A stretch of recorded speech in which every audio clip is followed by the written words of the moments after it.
In the world of radio shock jocks, the biggest are Opie and Anthony. These people say shocking things that border on offensive in order to entertain their audience. I refuse to sit here and think that radio has to be nice. Why?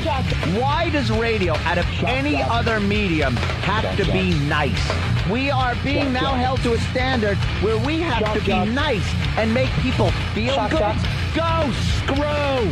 Radio bad boys, Opie and Anthony. Controversial radio personalities, Opie and Anthony. Infamous DJs, Opie and Anthony. Talk show radio hosts, Opie and Anthony. Opie and Anthony. Opie and Anthony. Radio shock jocks, Opie and Anthony. Opie and Anthony. Shock jocks, Opie and Anthony. Shock jocks, Opie and Anthony. Opie and Anthony. Shock jocks, Opie and Anthony. Opie and Anthony. If you want to put it, feel free. I've done it before. I'll let you go from to my... And that's really sick. This is where entertainment is going. More audio of E-Rock in the bathroom.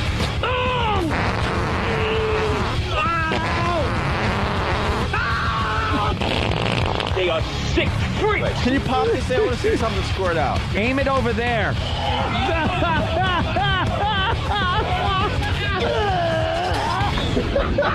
This is the worst show This is the worst show I've ever been on. But enough of this palaver. Let's get the show on the road. Space Shuttle Endeavour. Space Shuttle Endeavour. Space Shuttle Endeavour. Space Shuttle Endeavour. Space Shuttle Endeavour. See, Jimmy, you missed so much. All I was doing all weekend was saying that. What? Space Shuttle Endeavour. Space Shuttle Endeavour. The Space Shuttle Endeavour. Good morning. Welcome to the Opie and Anthony Show. The ONA virus spreading across America. Aye. We got a very busy week with this radio show. Washington, we're coming your way. We'll be broadcasting live from Washington on Friday. We got the virus tour on Saturday. Lots going on. Our phone number, 877-212-ONA, 877-212-ONA. I'm going to give details today on how to get, you have to get, let them know you're coming to see us because we have limited capacity in D.C. Yeah. So we'll find out, hopefully within the first hour and give out information on how to get tickets and how to come. It doesn't cost anything, but just so you know. Yeah, we're sorting out the details for our trip to Washington because there's going to be many opportunities to see us. You can watch the show live on Friday. You can go to the comedy show on Saturday. Jimmy's doing a special thing for XM. It's all encompassing this week. Ooh, lots to do. How was everybody's weekend? I know how Anthony's weekend was. It started with a Renaissance festival. The Renaissance Festival. Another one? I was very festive. No, it was the only one I've been to this year. This Saturday. That's exactly what I think too. Another one, but it's only once a year. No, went with my girl and Dave. Eastside Dave came with his lovely bride, Casey, and Danny, of course, and then a couple of friends of mine. What a time! What a time! We wound up getting 3 full digital videotapes. Oh, really? Yeah. Can we get some of that audio on the air? I just have to sort through. I was supposed to sort through it yesterday, but had a little jam up yesterday. What happened? I'm exhausted. See, I already know what happened. I'm exhausted. But I got to make believe. We went to the Renaissance Fair. I had a great time. Yeah. Everything was hunky-dory. I dressed up. First time ever that I got dressed in Renaissance regalia. What do you mean first time ever? It is. Halloween parties. Oh, Halloween parties different. Everyone dresses up on Halloween. This was, the Renaissance. And then I was walking around going, hello, fair maiden. Wait, where'd you go with Fez? And you guys all went with something. Isn't that a Renaissance fair you went to recently? Fez didn't go. But didn't you go to one recently? No, we were planning this one. Medieval times. Oh, we went to Medieval Times. Yes, that's Isn't that different. kind of like a Renaissance festival? No. You just sit in your seat and eat, food without eat big turkey silverware. legs. Big turkey legs. And we went there and had a great time. Got smashed, videotaped it, doing dangerous things. See, after you drink at a Renaissance fair, the best thing to do is grab sharp objects and hurl them at targets you can't possibly hit. And mock other people that have weapons that they aren't doing good until they get mad at you. And then you threaten the guy behind the counter that you're going to start lobbing the weapons over the top of the little hut where the target's on it and send it out into the highway, and he gets very upset. Are you talking about the axes? Axes. Arrows? Yes, we were throwing axes at targets, and I was pretty good. I got the hang of it pretty fast. But there were a few guys that weren't very good at it, and we got much laughter, much jocularity laughing at them screwing up. And we made it known that we were laughing at them. Ha, ha, ha, look at you. You are incompetent. You should be embarrassed to be throwing those axes in front of the king. Who's the king? I was pretty good. I think I was, the king was walking around. Like the king walks around. One, you kidnapped the king, and then you could have become the king. The king's guard walks with him. Yeah. Are you insane? You can take out the guard. He's just a kid from some college. Insane. Trying to make a few extra bucks over the summer. Exactly. Take out the king's guard, take out the king, and take over the Renaissance Festival. Is there a What's wrong hierarchy? with you? A hierarchy among those nerds? Like, yeah. I'm playing absolutely. the king, and like the other guy who's playing the guard really has to kind of be nice to the guy who's really playing the king. Like there's guys that are like, well, I have to go do the joust. And he's like, oh, wow, he rides the horse. Yeah. And then there's lowly, whatever they called the poor people back then. They're, oh, good day, sir, good day. They got to bow to people as they're walking down the little trails. Paupers. Serfs. Yeah. Oh, that's right, serfs. The serfs. God, I learned that in high school. I could finally... You never get to use that knowledge, life, right. And then there's a lot of fat broads that cinch up these corsets and turn their fat into boobs. They try anyway. And Danny had no qualms about, as he's videotaping one of these women, he points at her belly and goes, her boobs, and goes, "Hey, was that a bunt this morning?" Just pushing everything. Oh, he got hammered, Danny, without his shirt on, wearing nothing but a chainmail halter. Oh, he looked so queer. And who else did we meet? At a beer booth. Many O&A fans, by the way. Many O&A fans coming up, taking pictures with me, loving the show. And there was a girl behind the beer booth, one of the beer booths, and she goes, "I know you. I was on your show once." Uh-oh, what did she do with her vagina? She was in What did she do with her vagina on our show? She certainly wasn't in there to discuss Russian history. Oddly enough that you say that, yeah, because in a way she kind of was with a Russian. Oh, okay. And another girl, she was, what was her name? Misty Monday? Misty Monday? Well, let me get her name right. Well, what'd she do on our show back in the day? Misty Monday. She was in Playmate of the Apes. Remember? I don't even know what I'm doing here. That was her. It wasn't her. Oh, okay. But she was one of the other girls in Playmate of the Apes. Yeah, but the other broad was the star. Yeah, she was. All right. But this girl, she was caught up in that industry for a while. Right. And we had a little interview with her that's on videotape, and got to pull some audio from that because Danny again starts talking about how well she's doing now working a beer booth at a Renaissance fair. Yeah, wow. Is she a porn chick? Yeah. I remember her back in the day. She was doing like the soft porn. Like they didn't really get into any action. So it's like, why would you buy these tapes? Yeah. Because you're not Playmate of the Apes. It's either you want to see lots of flesh or really good acting. Uh-huh. The in-between stuff no one gives a crap about. You're getting nothing here. Oh, there's me with my gear on. That's beforehand and after. But I also got a nice hat with feather plumage. Yeah. And a sword. Yes. You fluffed out your hair, I see. Well, no, I just took my hat off. Because I can't wear a baseball cap in the Renaissance period. Wasn't there another hat you could wear? There's gotta be something. Yeah, but I went around without a hat as I searched out a hat. And then I found a lovely one with nice feather plumage. Oh, looks wonderful. I hope you threw it in the garbage on your way out. No, it is all still there. Well, actually... it's called buying the myth. We talk about it on the show all the time. You go to the Renaissance Festival, you buy all this stuff, you look cool while you're there.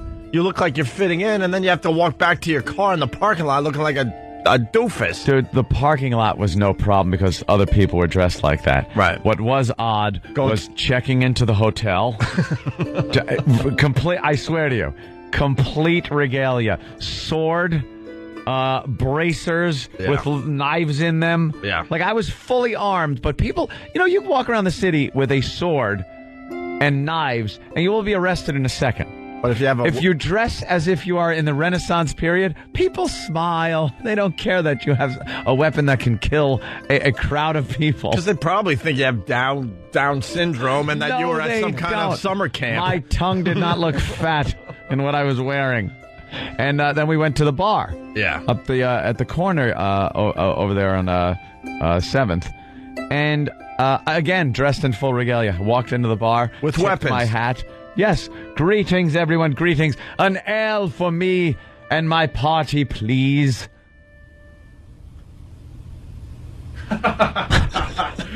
Space Shuttle Endeavour. But people, I brought a smile to people's faces. You know you're going crazy, right? He's losing his mind. Yeah. No, He's slowly but surely going crazy. It was funny. I had fun. Oh wait, who's that?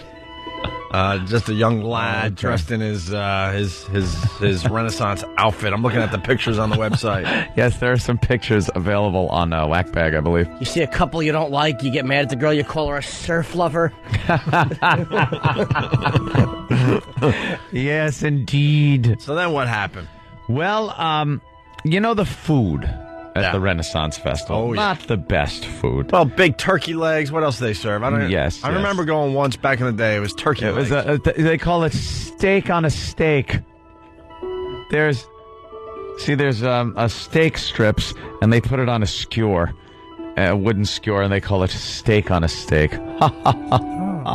Okay, terrific. And everything is just doused in grease. Oh, yeah. French fries and cheesy stuff and just awful stuff for you. So I opted to stay away from the unhealthy food and just drank a beer. A beer? A beer. A beer an hour? Well, it was beer every 15 minutes? It was a few beers. We had a lot of fun. I don't know how he has such willpower, this guy. Right. Stays away from the bad food, yet he gambles $250,000 and drinks alcohol. Right. The willpower. And We all need our vices. And then drives really fast back to Manhattan dressed like a pirate. No, I didn't drive. Or whatever. I did not drive. I'm not silly anymore like that. Yeah. That's for sure. But the food, very bad. And, of course, my girl is a vegetarian, so it's very hard for her to find something to eat, so she was eating them French fries. And she's had problems with gallstones. Oh, boy. Over the past few months. And that food set it off. So here I am at the hotel here in New York City yesterday morning, completely feeling like crap. It's 7:30. I think I got to sleep at 2. We had been drinking during the night, and I was pretty hungover.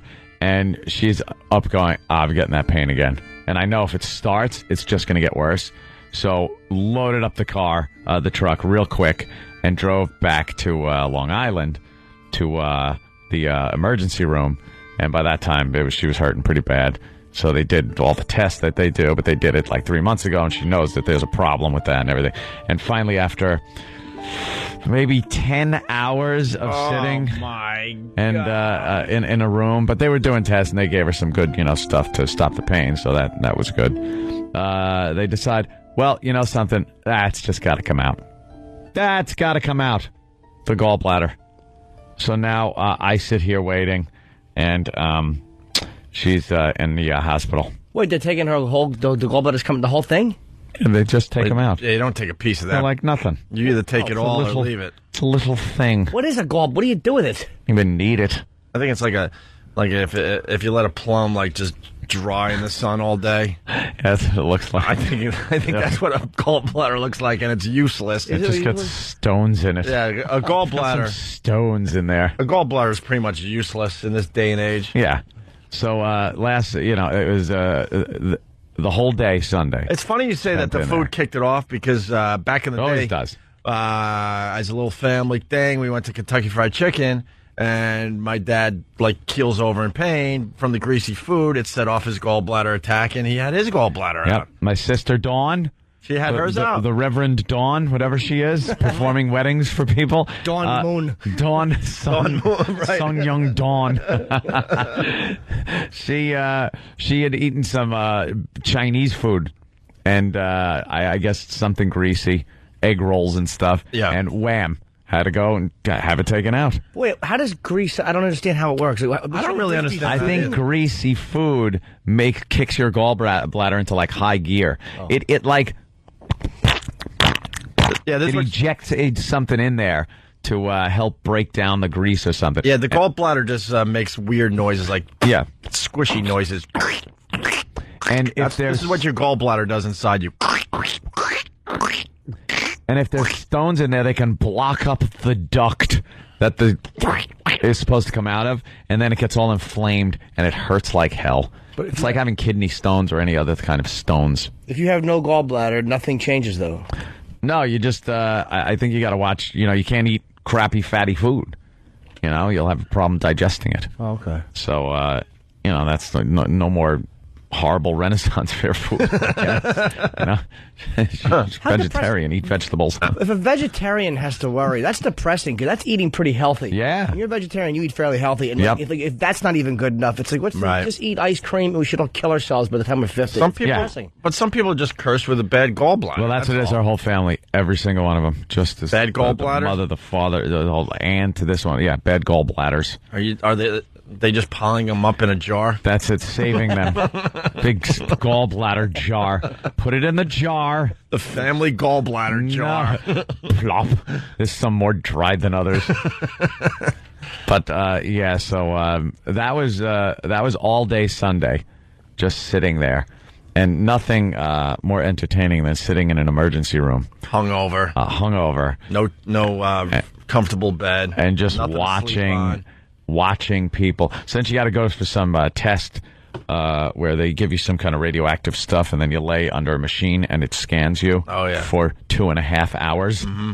As I tried to sleep in a chair that I recall from 3rd grade being in my desk.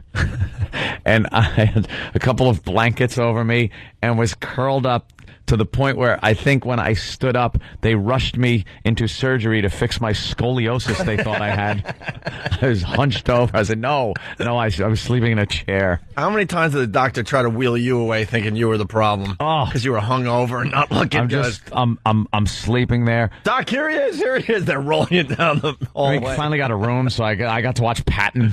I watched Patton, and then... And I'm sitting there at about 11 o'clock a.m. thinking, there's no way we could still be here by like 7. Mm-hmm. I pushed it. I was like, 7? I'll finally be home, laying in bed. And then like 7:10 was there, and I'm like, oh, was I wrong?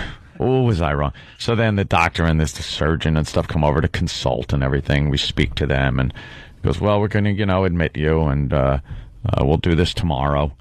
First we'll do a sonogram, make sure everything's, it's the last phase of all the tests. And then we'll go in and yank that out.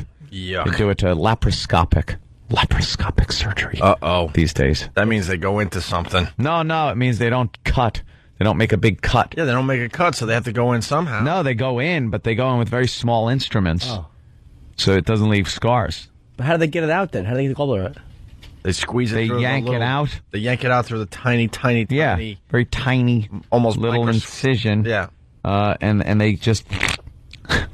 And they go in with a camera and little instruments that snip and do things, and then they take it out. It's amazing. But if it's like a plum thing, how do they stay? Oh, but it's soft. It's like a rat going under a door. Oh, yeah. What a way to operate on people. I know. It's amazing. They get a hold of it with tweezers and pull it out. That place is something. I won't mention it or something, but unbelievable new technology.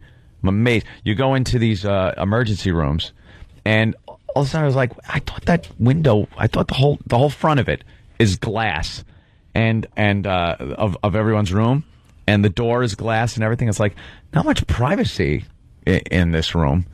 And then you flip a switch, the whole window turns white. Yes. It's like Star Trek. Nice. It's like electrical. They figured it out. They finally used the bathroom technology for something useful.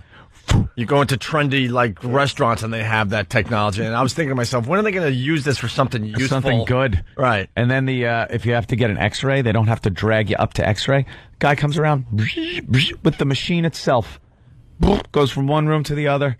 X-raying people. Like, they really got this down. Yeah. They figured this crap out. And, finally, with this whole thing, I have not slept in a while. I actually crapped out on her bed in her room. She finally got a room and fell asleep on the bed. And I guess they left me. They shut the curtain and left me in there. They were pretty cool about it. And I woke up with no alarm, luckily, at 4:30 and just whizzed right here. And if you check those pictures that you looked at earlier, Iraq, the ones before I got dressed in my Renaissance gear, you'll find me wearing this. That's what you were wearing Saturday. We're up to Monday, man. No, I was wearing this, Saturday. But here's the thing. Please, did you change your underwear? I changed out of it. Not that we care, but... I changed out of it to put on my Renaissance gear, so I wasn't wearing this long at all. Are you free balling right now? No. Oh. I had my Renaissance gear on, which would have looked very silly. I was thanking God that I did bring clothing and didn't get dressed in my other Renaissance gear before I went, because I would have looked silly sitting in the emergency room with Renaissance wear on. It would have put me into psych, I believe. He thinks he's a knight. Oh, here's the Alzheimer's patient. I hear they go into the belly button. They go in and through the belly button, What are they, aliens? I think they untie the belly button, get in there. Untie it? Yeah, and then they tie it back up. There's no untying a belly button. It's called laparoscopic surgery. Doctor's got to put his big toe on the belly button. All right, put your thumb here. Hold it. They tie it back up and they push it back in. All right. How long are you out of commission for when you get your thing? It's the surgery's about an hour and a half, and then they hold you for 1 day to make sure everything's fine, and then you go home. Okay. And then you're back to rocking and rolling, right? Yeah. So you'll be leaving the show. Pretty much after this, or if sooner, if I get any call, because they were going to do the sonogram this morning at some point, and then surgery. And of course, I got to be there. I'm not an idiot. Yeah. I'm going to sit here doing a S's and giggles show while my girl is having surgery. All right. You're a better boyfriend than I am, man. Why? What would you do? Just Godspeed. But even if I wasn't on doing a show, even if it was a Saturday and she had surgery, I'd probably baby, call me as soon as you're done. Oh God! You don't want her. You don't want her opening her eyes in recovery, and the first person she sees is you, Jimmy. No. No, I wouldn't want to see me. No. If I woke up from surgery, I'd want to see doctors. Let's have a Clockwork Orange. You just open your eyes and there's 5 smart-looking people. I wouldn't want to see my fat head over her arguing. Were you flirting with the male nurse? I was making sure there were none of them on the floor holding the pillow. Fat guy in blue scrubs and a creepy beard. Can I have an extra pillow, please? Yes. Just walking the hallways with a big blue pillow. You see him at night, right. at 2 a.m, just creepily walking the halls with a blue pillow. He has a bumper sticker on him that says the Heaven Express. All right, we got to take a break, but that's the deal. So Ant's going to be leaving the show sometime this morning. Yeah. Maybe we'll all just leave the show sometime this morning. First of all, we will not be taking awful gallbladder surgery stories, you dumb Fs. No, they're just I just had my gallbladder out. That's fine, but then it's always going to turn into, these are what I call the Club Soda Kenny calls. Well, it's, routine surgery, but things happen. Well, Pete in Buffalo got gallbladder taken out. You have awful dumps afterwards. Well, wonderful. So your chick's going to have awful dumps. I never said if she did or didn't now. She eats a lot of broccoli. You know how I know mine does? Because while I was in the shower, she's on the bowl the other day in San Francisco. You've reached that point in the relationship. Awful. It was odd. I got out and I caught her. I'm like, were you eating matches? It smells like sulfur in here. What's the matter with you?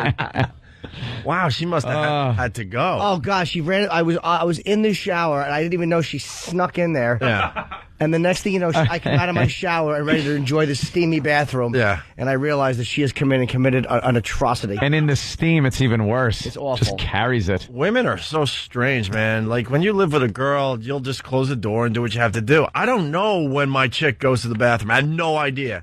Like, she schedules it around the time I'm out of the apartment, I guess. Or gets up, maybe sets the alarm in the middle of the night. I don't know what she does, but I've never seen her go. Wow, that's good. And I don't mean actually go, but I've never seen the door close while I'm in the apartment. I don't know when she goes. No clue. That's good. And not one fart. The girls got to keep up that whole illusion. Well, why can't guys do that? Because we're disgusting guys. Like, my chick hasn't let one fart go in almost 3 years. Wow, that's nice. She probably has, but you didn't Good know. for her. Like, she's probably really good at blaming other things. Like, she probably will. Like, she'll always make sure that you're walking by a garbage, like a big. She'll probably drop one there and go, "Oh my God, this garbage is awful." Stinks. That's what I mean. They could figure all that out. The entire drive down to Atlantic City. You can just keep blasting them. Blame it on Jersey. Her stomach's rumbling, and she can't wait to hit exit 13A. I'll let her rip. All right, so why don't we take a quick break and we'll continue. So we'll blow off the gallbladder stories for you. Yeah, I don't Hang up need to if hear you got any a more about gallbladder story. I've heard enough about the gallbladder. Yeah. All right. Phone number 877-212-O&A. It's Opie and Anthony. Good morning. You're checking out the Opie and Anthony show for a Monday. Phone number 877-212-O&A. What's going on in the world today? I can't get enough of Tiger Woods. I know you guys aren't huge golf fans, but I like the golf. What he's doing is just incredible. He won his 13th major over the weekend. Jack Nicklaus got the record at 18. Tiger Woods is 4 years ahead of that. Yep. 4 years ahead of Jack Nicklaus's pace. I watched him make his little speech yesterday after he won, and it's like, what else is there left to say? He won again. Yeah. It's like the Yankees. I mean, it's like there's the Cowboys of the 70s and the Steelers. Like, oh, him again. He is great. Know what's amazing about Tiger Woods? He changed the game, obviously. Revolutionized the thing. The equipment got better. The guys got stronger. The guys started... The guys started taking care of themselves. Golf used to be like a middle-aged, pot-belly. You had Jack Nicklaus and a bunch of these guys, but now they're all athletes, and they all kind of caught up to Tiger Woods as far as... how they're preparing for the game and the equipment and everything, and he's still winning like crazy. Yeah. Unbelievable. I can't wait till the steroid charges in golf. Well, you hit the ball 1,700 yards. He's just strong. He works out. They're raising Hole in one on a par 5. They're raising some eyebrows, though. I mean, he's jacked. And only the last couple of years, he really, really got jacked. Supposedly, bench presses like 300 pounds. Yeah, he's ridiculous. He's an animal. So... And then the dumb Yankees are catching up to the Red Sox. Yeah, that's what they do. You guys are having a hell of a month of August. They're on a nice little streak. And, by the way, they chopped it way down. What were they down at one point? Like 14 games down? Now they're only 4 behind the Red Sox. 4 behind the Red Sox. Because the Red Sox, at this time in the season, always start their choke. And the Yankees know when to start their rally. And it just always happens. So... looking forward to... I'm more pissed off that I was looking at the standings. Your dumb Yankees they have a better record than my Mets. Yeah. How did that happen? How'd that happen? The Mets were way ahead of the Yankees as far as, win-losses. Turned it around. The Yankees will start their choke in the first round of the playoffs. Yes, the stupid exactly. Big-name pitchers goes up and gives up 9 runs because he's 51, and Steinbrenner just kind of wanted him. And when A-Rod won't be able to get one hit the entire series. A 2-bounce ground out for A-Rod. A pop-up for A-Rod. Stupid net is high, net is foul. Stupid John Sterling. What was A-Rod last year in the playoffs? 2 for 24 or something like that? Horrific. He was just so awful. Horrible. Man, what a swing he took. He starts trying to find some type of lemonade. Good eye, A-Rod. Ball 4, the Yankee walks. Exactly. Can we play that news clip? This the greatest newscaster. Amazing. Clip. We're getting there, Jimmy. We're getting there. We got to talk. We got to at least mention the Space Shuttle Endeavour. Because I am so psyched to hear that too. Yeah.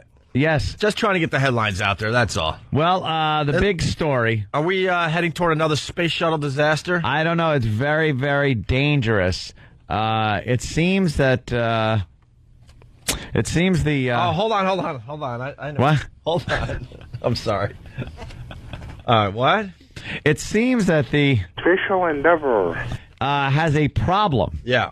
One of the heat shield tiles on the bottom of the... Space Shuttle Endeavour has a huge gash in it, about 3 inches by 2 inches, and very deep. They're saying right to the skin of the... Space Shuttle Endeavour. Yes.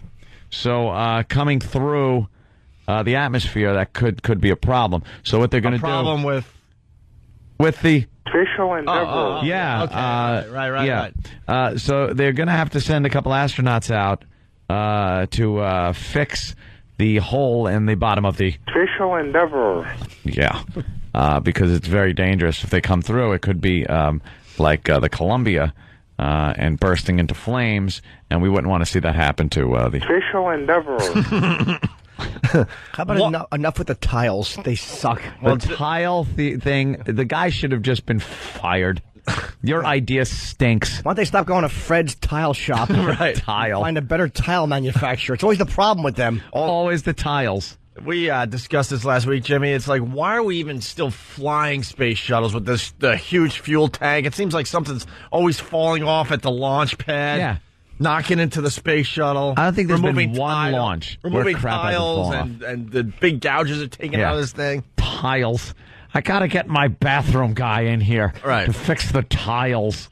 There's grout leaking in the atmosphere. Yeah, the grout's getting old and just flaking off. Needs new grout.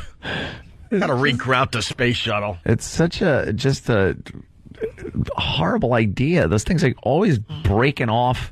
But something came off of the fuel tank, of course. Are they lucky they made it into space with this gouge? No, you'll make it in. It's all about coming back. All about coming back. Gotcha. You'll make it out there to where you can't live without air. Right. It's the coming back that's rough. Can't they just go to the space shuttle and dock for a little while? What, the station? Space station? Yeah. They would do that if they weren't there already. Oh, they're there now. What do I know? Wait. They found they already launched. I didn't realize that. Yeah, they launched. They took a little look, because now they take a look. What launched? The Space Shuttle Endeavour. Right. Space Endeavour. And they're docked to the space station? Yeah, they were dropping off a truss. So now what happens? Do we have to launch another space shuttle to rescue the... No, they'll get a couple, because now they have a contingency plan for holes in the shuttles. Yeah. And now they're going to send a couple of the astronauts out to the bottom of the... Space Shuttle Endeavour. And if need be, they have a couple of options. They have pieces of tile. They have some grout, some type of caulking stuff that they can use. But doesn't the caulk just fly off into like... Oh, no, they know how to do that. I don't know why. But into like zero gravity land. I call it Everland. Or they could use some kind of like spackle-like stuff that they scoop into the hole and hope it stays in there. Yeah. It's just this being on the bottom of the Space Shuttle Endeavour. It's kind of rough. Yeah. Because the bottom is the place that takes the most heat. All right. Bottom, front, and the leading edge of the wings. Those are the places that really... They're saying this repair is very dangerous. Why? What to do? Yeah. No, this one in particular. I mean, they work on the shuttle all the time, but they said... Yeah. Well, usually you're in the cargo bay. Yeah. When they do any work. They're rarely outside of the thing unless they're hooking up something to the station or putting something together. But they're usually in plain view of everything. When they have to go to the bottom of the shuttle, you really can't keep a good eye on them, except with one camera on the robot arm, which they kind of modified to be able to hook around to look underneath. But you're on the bottom of this thing. It's like being under a car. No one can really see you. And you're pretty exposed to everything. Do you think the astronauts, as they're out there, they kind of take a peek to the left and go, "Whoa, that goes forever"? That would freak me out. Oh my God! I'd be like, just get me back on. I'd be 5 inches away from what I'm working on, just staring at it. Yeah. Because the second you look off, when you're scuba diving, Opie, please, you've been there, and you ever look off? That's what I'm. And just go like. That goes till I can't really see anymore, and it pretty much goes around the world. I basically go, that goes until Spain. Yeah. That goes until Spain, and there are monsters in there and everything. But if you look out into space and go, that's infinite, you could lose your mind. There's no end that way. If something happened where I just kind of got flung off of this and headed in that direction, I'd go forever and ever. You're also moving at 17,000 miles an hour. Yeah. I think is what the speed is. And there's nothing to slow you down. Like if you hit a bump when you're re-entering, you will bounce off. Like you can bounce and keep going. So if something goes if your wrong, angle's wrong, and you fling off that station, there's nothing to even slow you down. You're ever. done. You will go at that speed until you hit a rock. You're done. But you're dead after 3 minutes anyway. No, you're not.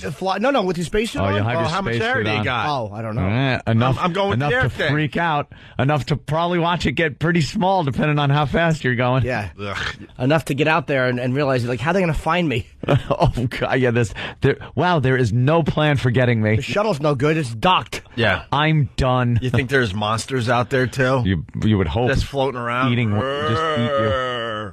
You'd be done. Oh, I couldn't look to my left. Oh my God! Although I don't think you'd really be able to reach escape velocity, so you'd probably at some point get caught up again in Earth's gravity and just get pulled into the atmosphere and ripped and burnt to shreds within like crisp a half a second. Yeah, it wouldn't take too long. All right. Yeah, Jimmy's talking about Be this. a little flash of light, and someone would go, "Oh, I'm going to wish upon a star." Meanwhile, you're wishing something stupid upon a star. I would like a new car. And there he is, exploding, his head barbecuing as he's re-entering the atmosphere. That doesn't put any pressure on the tile-fixing guy. Well, if we don't have this, we're just going to kind of come into the atmosphere as a flaming ball of wreckage. Good luck to you. Yeah, plummet 200,000 feet. Our lives are in your Godspeed. hands. Here's a wrench. Godspeed. Here's some spackle. Right. All right.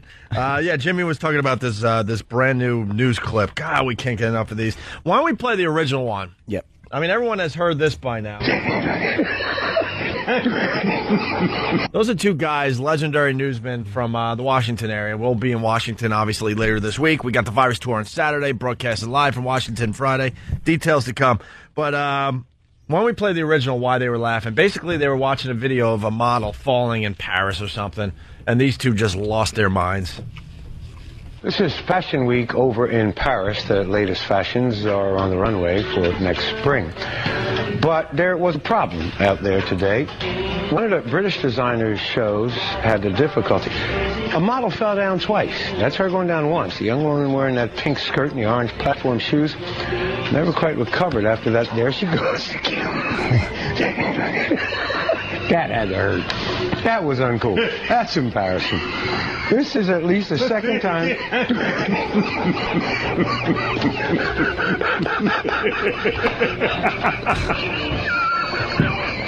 Well, you all are just really tickled by that, aren't you? You try walking in those shoes. Hey, first of all, baby, I got enough meat on me that it's all right. George.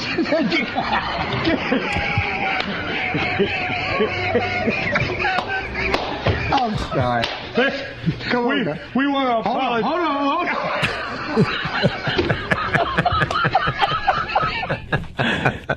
on. You wanted to talk over the second fall. The fall is coming up again. Hold on. Yeah, it's like, don't wreck this for me. Let's say this. I want to watch this 20 times. I think this one is just as cute a story. Oh, adorable. This is cute. Sometimes things like a model falling and stuff gets you laughing, and this is no exception. Yeah, you know, the human interest stories will get some of these news anchormen just losing their minds. Well, we got a brand new one today. Oh, good. Coming out of Nebraska. This is Jay Warren of WSLS Nebraska. Listen to this it's one. Just too much fun going on in that newsroom. A fire crash leaves 3 people dead. Police in Nebraska say a rental truck carrying 2 people lost control, crossed the median, and collided head-on with a semi-truck. Both trucks burst into flames, and witnesses say there were several explosions. Excuse me. The 2 people in the room... The 2 people in the rental truck and the driver of the semi, this is a sad story, were killed. Crews say they had fires contained in about 10 minutes. Why was this guy laughing? Do we know the It might have answer been yet? because I'm just speculating. It might have just been because it was such a complete disaster. It's like an action movie. Come on. They collide, burst into flames, 3 explosions. I don't know. Why wouldn't he pass this to someone like when you realize you know where you have to go with this? Why would you go? Excuse me. Just improv and get just go like, excuse me, Can Bill take the story? I have something in my throat. You can't finish that. A big story. laugh. But if you get that a laughing attack, there's nothing that could stop it. You just get really silly. Do we have an answer why the guy was laughing? Wouldn't it be funny if his response was, I read what happened and it just struck me as funny? Doesn't even try. Right. Yeah, just really struck me as funny. He's apparently an award-winning journalist. He's been at this place since '98. And he's like an anchor. I mean, he's not just like, he's like a real news anchor. And, oof. Maybe they didn't fire him? I don't know. It doesn't really say People are very sensitive these days. Yeah, to me, that's if you're a newscaster and you're laughing through a head-on collision story, you should be fired. Well, the job might not be for you.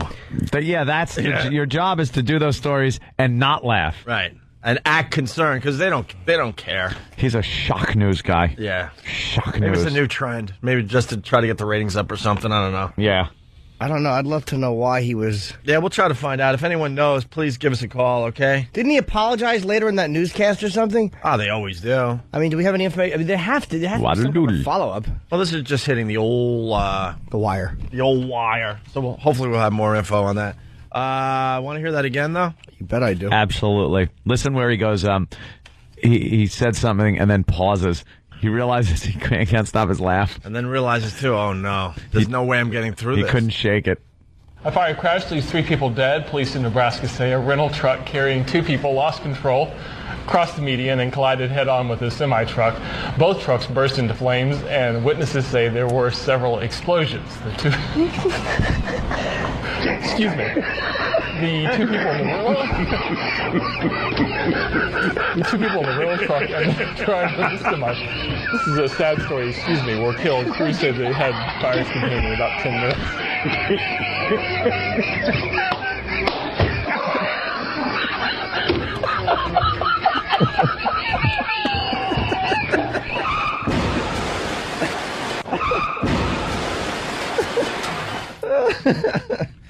Oh my God, that's awful. But you have to be panicking internally when that's happening. Oh yeah. Oh yeah. Because you understand you're a news guy on camera live. Laughing at a multiple death story. A head-on collision story. Yeah. Flaming wreckage story. You couldn't pick a worse story to laugh at. Unless children were involved. Literally, nothing worse than a head-on fiery wreck collision story to laugh at if you're a news guy. All right, we got to take a quick break. Get over there, E-Rock. I got a point to you. Our phone number, 877-212-ONA. You're listening to Opie and Anthony. Opie and Anthony. Opie and Anthony. Opie and Anthony. Opie and Anthony. It's the Opie and Anthony Show. You're checking out Opie and Anthony. Hi. Looking at the box office here. Very important to give the box office receipts every Monday.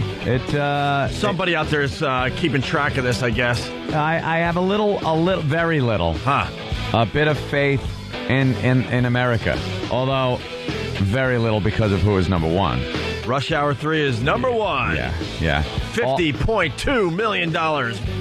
And dude, all I heard on any of the trailers, the ads on the radio that I've been hearing for this movie, when they talk about the box office receipts and how it's number 1, they play a clip of it on the news. I heard it as I was driving in. All they play is the interaction between a black gentleman and an Asian gentleman. Yeah. It has nothing to do with the story, the action, the whole movie is based on, I will do black stereotype, and it will be funny because I'm Asian, and I will do an Asian stereotype, and it will be funny because I'm black. And if we did that same thing on radio, done. We would have to be meeting with groups. There would be boycotts. There'd be firings. But because it's a black guy and an Asian guy, they can make all the jokes they want. Well, how come the Asian groups aren't mad? They always complain about people's making parodies of Asian voices and stuff. Why aren't they mad at Jackie Chan overdoing it and doing it for the movie and obviously purposely screwing up? Where's the And then Chris Tucker imitates him and does that and makes fun of him being Asian and makes fun of Asian stereotypes. He slaps the guy. This is in the trailer. Yeah. He slaps the Asian guy and complains because he's short or something like that. He goes, "You're short." And if you did that on radio, they'd all be screaming and crying like a bunch of babies. But, because it's Chris Tucker and Jackie Chan. Because we would have some kind of agenda. See, we're not trying to be funny and just entertaining. Because that's fun, and we would be hate radio. Right. Doing it. Instead of being a comedy show making a joke, it would be hate radio. But if you do it on a big screen in a movie theater, you make $50.2 million. It's amazing. And no one complains. It is amazing. No one complains. Unbelievable. We truly are a comedy show just trying to entertain people. But it's hate speech. Maybe someday the special interest groups will understand that. Yes, Dan. I also remember from the trailer they have a character named Me and a character named You, and all the hilarious confusion that results in having those pronouns for a name. They're both Asians? Hilarious. Oh, good. Okay, good. So Asian names, good. What are they doing? Like some kind of Abbott and Costello? He goes, "I'm you." And he goes, what are you talking about? You're me. I go, no, not me. I'm you. That's me. And Chris Tucker can't figure it out. Who's on first? Oh boy. All right. Well, that's your number one movie this weekend. Yeah, there you go. And a movie we talked about a lot on Friday. All right. I have to look at America differently. Yeah, this kind of renewed my faith, even though Rush Hour 3 was number one. I was wrong. I said that. And thank God. I said that we would all march to the movie theaters this weekend. Not us, and most likely not most of our listeners, to see Daddy Day Camp. It came in 10th place with only 3.6 million. Ouch. That means that movie is out of here. Another Cuba Gooding Jr. hit. It's like enough with the stupid. Oh, he falls through the roof trying to fix the kid. We get it. It's tough. The woods are nutty. The raccoon. Oh, no. The kid, he fell. Ah! They're all yelling. Ah! Oh, he's in the lake. Oh, wait, it's a black Steve Martin face. What's happening? Were you listening to the show on Friday when you were away? No. We were trying to figure out all the stupid things that are in these movies. Oh, we knew there'd be a poison ivy gag. We knew there'd be some kind of outhouse gag. We knew there would be some kind of, innocent animal that would scare the crap out of everybody. Yeah. The skunk. A skunk scene. It's got to be the skunk scene. That was one of the critics reviewing it. Just going, pew. It stinks. All right, let's say hi to Bill in Dallas. Bill, what's up? Hey guys, love you guys, love the show. Oh boy, thank you. Hey Jimmy. Hi Bill. Two quick items for you. Yeah, you called it about. I can't believe an Oscar winner couldn't carry the movie. Yes, an Oscar winner. Yes, for as good as it gets, and he certainly deserved it that year. As good as it gets. After radio, you think it had built some momentum up. Got it for Jerry Maguire. Jerry Maguire. Oh, I'm sorry. I thought he played the gay guy in As Good as It Gets. I thought he won for that. That's right. He won for Jerry. My fault. He had another movie where he could have won, you mean? Yeah. He's actually had two movies where he... Oh, no. I just mixed it up. That was his first one, I think, after Jerry Maguire. When he was still a promising actor. And if he's going to win for anything, it should have been for Boys in the Hood, because he was great in that. All right. He was great in that movie. Was All right. good. Hey, Bill, let's go. What do you got? Hey, just want to see the other thing. I'm going to be in New York in late October. No one cares. No one cares. Dun, dun, dun, dun, dun. No one cares. I've been a faithful listener in Dallas. No one cares. No one cares. I think he's trying to get an invite. I think we should invite him. We should be nicer to our listeners. Just stop by and say hi. What else do you got for today's show? We got 1 million people listening right now. What do you got? No one cares that you're coming to New York, Bill. That's all. Just had the day-to-day care. And I'm glad. Now he's all bummed out. Bill, chill, man. You've got nothing. Chill. We'll see you in October when you come to New York. But what were you saying? That Daddy Day Camp bombed? Yeah. Did you go see it? And the Space Shuttle Endeavour bombed. Oh, my God. I take it back, Bill. Bill. Don't let him come up. How did it bomb? Bill, what happened? Well, it's just not going good for the guys up there. No, you. What happened to you? When did you realize? Yeah, that's pretty bad. They're pretty bad. Pretty bad up there. Just trying to get in the door, guys. Wow. Well, he did good. I think for worst call ever, you should get in the door. I think Bill should be allowed up. Yeah, you're up there. All right, sir. Thank you. Can I say I was watching The Honeymooners with the episode where he goes, "Hello, Bill." Oh. Yeah. And when Gleason is sitting at his boss's desk and Mr. Monahan walks in and catches him, the noise he makes is he puts his fat head to the side. He goes, And it's one of the funniest things anybody has ever done. My favorite part of that episode is when Bill walks in with Norton, and Cramden wants to make it seem like he's been working, so he's writing, and he goes, "Hello, Bill," and now he's got time to put his pen away in the pen holder on the desk. "Hello, Bill." Like he's been working hard. Let's go to Steve in Montana. Yeah. Steve. Yeah. What's up, Steve? Oh, I seen that wreck you guys are talking about in Nebraska. It was a hell of a fireball. Did you see the news clip? No, I didn't see the news clip. I'm a trucker. Don't get to see much TV. So you saw the crash that the news was talking about, where the guy laughed? Yeah, I saw the actual crash where he was laughing about it. And what do you have to add? That was over in Nebraska, over west of Sydney, or east of Sydney, Nebraska. And what do you have to add? We have No Caller Monday? I don't know what the hell. No Caller Monday. See, that's why you need Phone Call Thursday. Well, hold on now. Maybe he's got a good... Sir, did you see the accident happen? This is Your Call Sucks Monday. My call sucks, huh? Wait, sir, did you see the accident happen? What? Wait, why would you call a radio show just because you saw the crash that the news was talking about, but you have nothing else to add except for the fact that it was a bad crash, but we already know that. Like, what could you add to this? Did you jump out of your rig and save somebody? Yeah, I would think if you saw that and you could describe it, right, it would be a pretty good story. Yeah. But no, he can't describe it. Big boom. All right. Boom, boom, big. Showing footage of the shuttle coming back and what's going to have to happen. When the shuttle comes back in, it's almost like you're doing a wheelie. You're skidding back into the atmosphere, and the entire bottom of the shuttle is just on fire. Look, another piece. They got the video and everything. Another piece falling and hitting the shuttle. Enough with this dumb technology. Oh, and they show shuttle explosions over the years. We could be heading for the trifecta. No, they will make it. This will not be a problem. What would happen if they can't fix this thing? Spackle in there. They'll be on. They'll just stay on the space station. They could fix it. I think they're just going for good ratings. I could fix it. I think they've realized that the ratings are down with these space shuttle missions, the launches, and they're coming back to Earth. So they're just like, tell them there's a gash in there. Yeah, now who's not watching this thing come back to Earth? And then you get to hold your breath at that crucial time because they tell you to hold your breath at the crucial time. Or is it? And then you breathe a sigh of relief for Space Shuttle Endeavour. For the Space Shuttle Endeavour. Hey, speaking of movies, before we move on, very excited. Superbad starts what? Thursday, Friday? Are they going early with this movie? Sometimes they like to go early, get a little head start on the weekend. Buzz. I can't wait to see Superbad again. And we had the star Jonah Hill in recently, and it's just really quick. We want to replay Jonah telling the story about his landlord, Carl. I have a crazy story. You guys want to hear a 2-second story about this?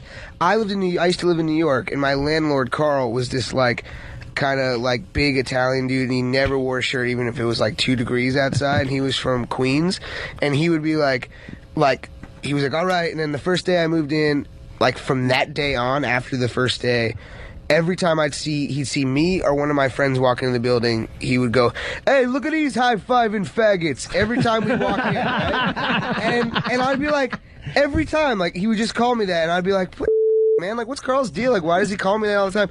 So the year was up, and I was moving out, and I was moving all my out, and I was like, "Hey, Carl, nice, thanks for letting us live here. You're a good landlord, I got to ask you, why, why did you always call us, high-fiving faggots? We just, want to know." And he's quiet for a second. He's, not wearing a shirt, obviously. And he's like, when I saw you move in here, I saw you high-five one of your buddies. That's what made him call us. That's it? For a year. Dude, the whole one year. high-five, and I was a high-fiving faggot for a whole time. There he is, Jonah Hill from Superbad. Let's say hi to Jim on Long Island. Jim, what's up? Jim. Hey there, Jim. Oh, my. Jim! What you got for the show, Jim? Hey, Jim. I'm here. Well, you're not here because we said, hey, Jim, 3 or 4 times there. Yeah, well, I'm kind of brainless right now. It's too early for me to be awake, but I was listening to your show. Too early to be awake, but not early enough to call Opie and Anthony and ruin the flow of their show. Thank All right. God. What do you got, Jim? I'm so glad you took that in consideration. They're making fun of Asians, and that's why you can't do it. They weren't actually making fun of Asians in that commercial. They were making fun of the French, and why the Asian guy was speaking French. Well, the one he did in the French, he's like he's talking about French girls are always naked or something like that. Yeah. Oh, no, the guy, he smacks the Chinese guy. He's like, why are you talking French? Why are you humiliating yourself like that for? But didn't he slap him and say something about him being short? No, it was for speaking French. Jackie's like, you speaking French? He's like, why are you humiliating yourself? And smacks the guy. Oh, all right, well, whatever. He's still all right. Yeah, I think you'll find other scenes. There was something about him being short though. So. It's not an Asian joke. It's a dumb French joke. Oh, okay. All right, that's better. Well, okay. No wonder they didn't care. Fine. All right, good. All right, thank you, Jim. No problem. Let's go to Tom in Boston. Boston, help us out today. What do you got? Hey, isn't that a Nicole Kidman movie coming out where the space shuttle crashes to Earth and the aliens come down with it? Yeah, but how do the aliens get in the space shuttle? Would they know how to fly it? I don't know. Like, we have cameras. Wouldn't we know the point where the aliens come onto the space shuttle? They got in there. And come back to Earth? Yeah, like, what do you do if you're on a space shuttle and you hear... Oh, my God. Open the door? Who is it? It can't be good. Yeah, open the door. See who that is. If you see headlights heading towards you and you're on the shuttle, just avoid it. Don't stop. Maybe they're broken down, honey. Like, there are things you should never encounter when you're on the shuttle. Headlights coming at you. Somebody honking at you from the back. Nah, he wants to pass. Wave him around. Open the window and wave him around. We're going too slow. Wouldn't it be funny to be an obnoxious space shuttle driver and you're honking and high beaming the person in front of you? You have infinity to go around, and yet you're pissed off. Yeah. All right. We're gonna now I'm obsessed. We're gonna try to get one good phone call. Frank in New York. What's up? Ain't gonna happen. Listening on 92.3 K-Rock. What's up, Frank? And Dopey, what's going on, man? Hey, did you guys check out, what's his name, Flavor Flav, the roast? They ripped them up yesterday. Yeah, it was a really good roast, actually. Yo, beautiful. We should get some clips of that. This is the first time I ever saw it, and they ripped up Bridget Nielsen. The reason I called is I got a brand new car. I don't know if you guys are interested. Wrapping my car, you know that paint job, it's like plastic. The way they do the eggs, dip it in hot water, and it shrink wraps. Advertisement for your show. And who's nice. And who's going to pay for that? You guys. I got a 2006 Scion, man. I drive to New York twice a month. I put 2,000 miles on my car every month. I bought it with 120 miles on it in December 2000. Wait. Oh, so, dude, you have a business that you do that. You want us to, kind of pay you to advertise the show? No, I don't have a business, but what I'm saying, I see cars with advertisement, Mellow Yellow and Coke and this and that. I'm willing to have my car completely advertised with Opie and Anthony, or Whip It Out Wednesday, whatever you want, your brother's freaking restaurant, little corner of the bumper or whatever. How much? I don't know how much it costs, but if you guys do it, I'm willing to have my car freaking just trash to advertise your show. Oh, I see what he's saying. Okay, he won't make anything off it. He's saying he's selling spots on his car though, like NASCAR. No. We won't have to. We won't pay him at all. No, he wants us to pay for it. He wants us to wrap his car in the Opie and Anthony logo or what have you, and pay for it, but not pay him anything. I'm on the Cape. I'm in Cape Cod, Massachusetts. And I drive to New York. I do a lot of driving. So right. Advertisement. I go to Rhode Island, Connecticut to New York. I got family in Brooklyn. So how much is it? How much? From my understanding, it might run from like $800 to maybe $2,000, depending on how much stuff you put on it. $800 to $2,000. That's quite a window. There sure is, sir. Yeah, but no. If you want a lot of, it could be like one solid color and have your guy faces, Opie and Anthony, blah blah blah. But if you put a lot of detail in it, then it probably runs more money. You know what I mean? I don't know I don't know if the company would go for it. I don't know. Anyway, I don't know what would happen legally if, like, all of a sudden you're in a massive car crash with an Opie and Anthony logo on it. Do the research. I'll give you my cell phone number. If you're interested, give me a call. All right, what's your number? 508. No, don't give it out over the air. Yeah. 508. Go ahead. 508-364-8509. Hey. All right. I got no problem changing my number. You won't have to change it. I don't think. The show. You guys are great, but all right, Frank. I don't think anyone will call. Don't worry about it. We'll get back to you. Thanks. Let's go to Scott in New Jersey. Scott, what's up? Did that guy just give out his cell number on our show? What an idiot. Hey, Anthony, I was wondering, with your outfit, was that the sword of the gay? No, I was not wielding the sword of the gay. The sword of the gay. That made me laugh all weekend. No, I had a rapier. I had my rapier. Did you? Yes, of course I did. We called it the sword of the gay on Friday, though. And then there's a couple of geniuses working the Renaissance Fair. When you walk in and you have a sword, they take a little black zip strip that like they had in the olden days, and zip strip your sword into your leather sheath, your scabbard, your sword holder. You know what? Your sheath. No, your scabbard.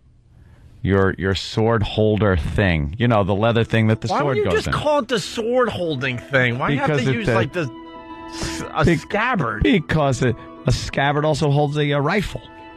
It's just the leather, you know. It's the rifle holding thing. A holding thing. Why do you have to know the names of things? It's a holster for a sword. Yeah, how about a sword holster? A sword holster. Not a scabbard. And they zip strip your sword to that holster thingy, so you can't pull it out and engage in battle with people there. They don't want swords coming out and poking someone. Well, the guy does it to mine, but just wraps it around the sword. So I walk in and go, I don't think and I pull, and it comes right out. So now you could have done damage. I could have just the sword of gay. Lopped some heads. I wasn't carrying the sword of the gay. It's known as the sword of gay, though.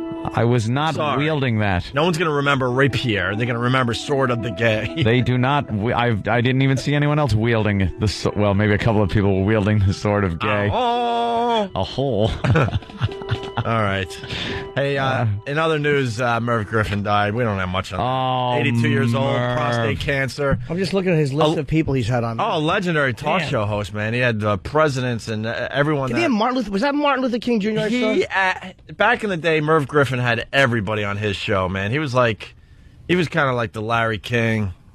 Kind of like, I think Regis kind of got his whole thing from Merv Griffin. He was a true pioneer. Merv and Mike Douglas had similar shows. Mike Douglas was the poor man's Merv Griffin. Right. Everyone knows that. The poor man's Merv. I hate when people say that.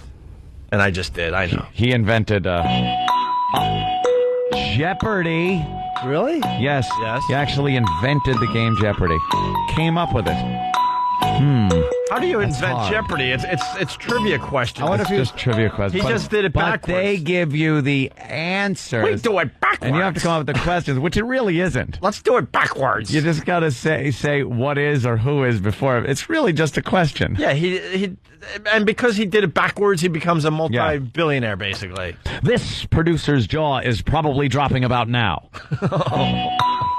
Merv Griffin? No. What? No, that takes time. Oh, it does, right? Yeah. Okay, his jaw's not dropped yet. I wonder when he thought of the name Jeopardy. Probably when his face was in a pillow.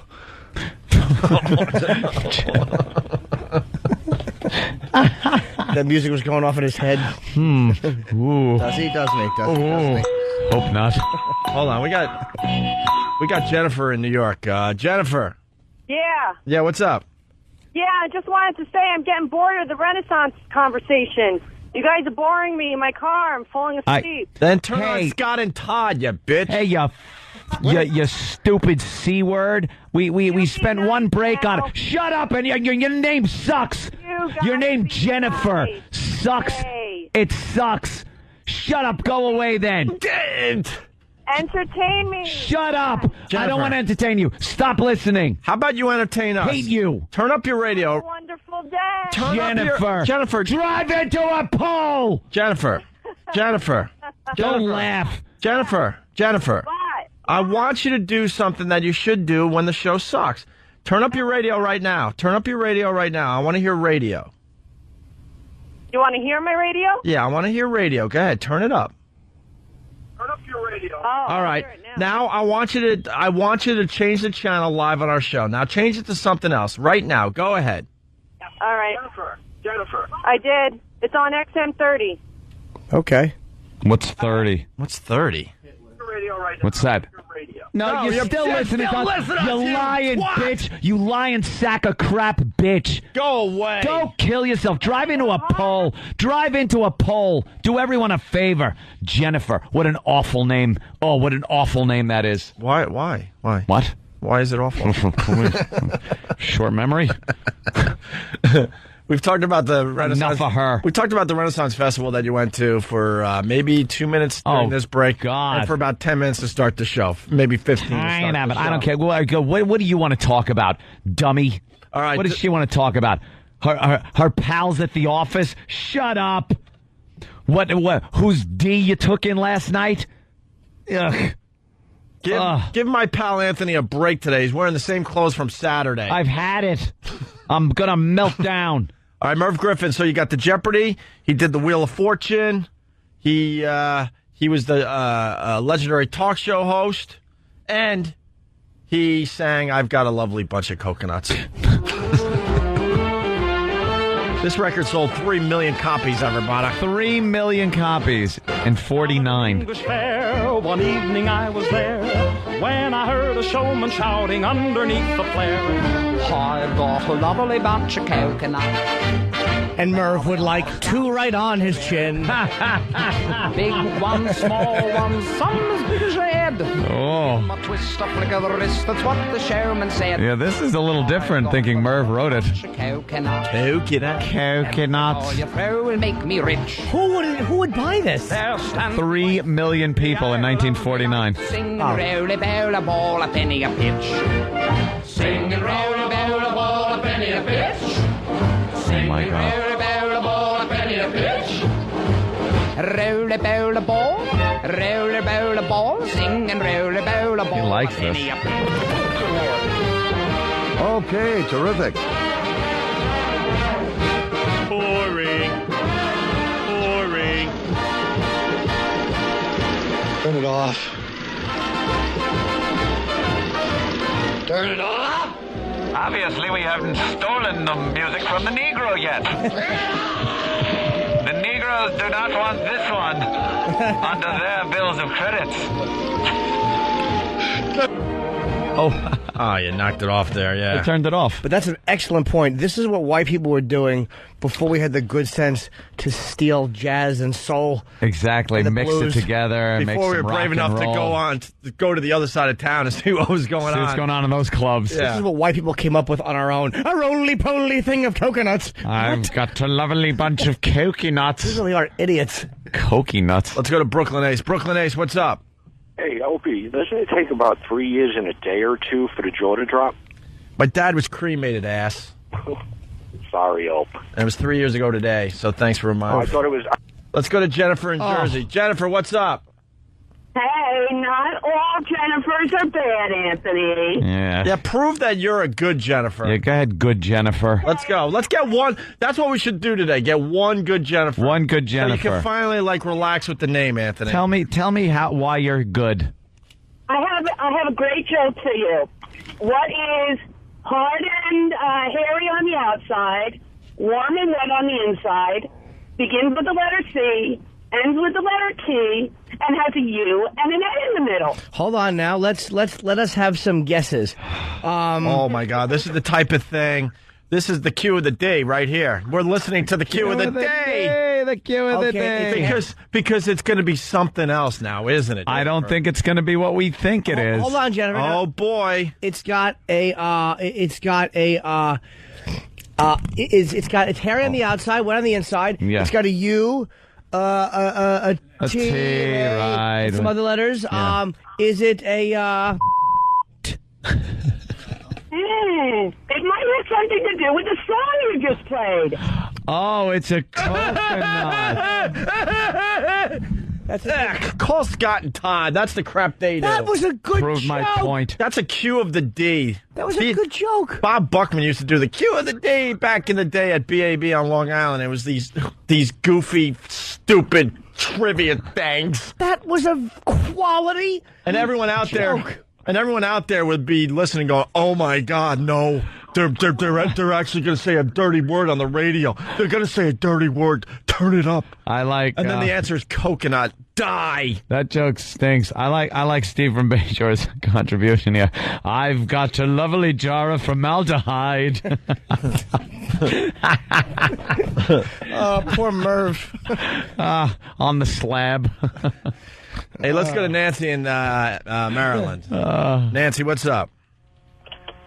Hi, I bet you 2 of those 3 million people that were listening to that coconut song was probably Gus and Elmer. Oh, Gus and Elmer must have enjoyed the coconut song. Those old queens. They would sing it the way guys and girls sing Paradise by the Dashboard Lights at weddings. They would section off, and Gus would sing his part, and then Elmer would sing his part. With all that gusto. Yeah. Yes. Oh. The one... Down at an English fair, one evening I was there, and then it would be the other guy's part. He'd go... Pull down your underwear. There they are standing in. You think as soon as they got word that Merv Griffin died, like a family member had to go to the mansion and go, everybody out! The free ride is over! Got a lovely bunch of coconut. Me me like a penny a pinch.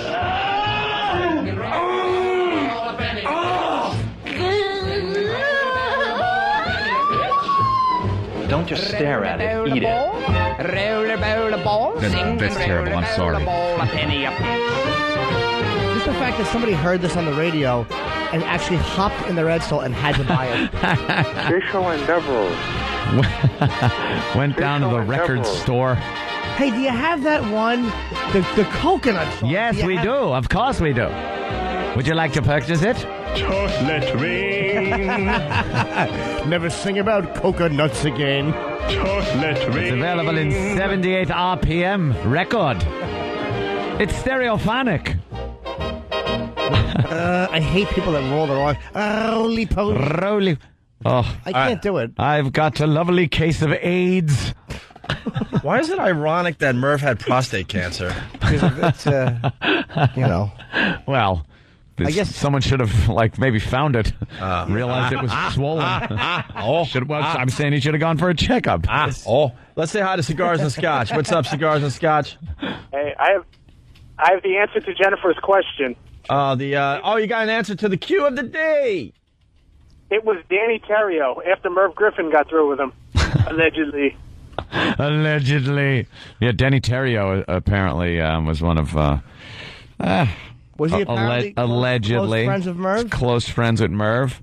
Merv got him the gig, I believe, on Dance Fever. Dance Fever show.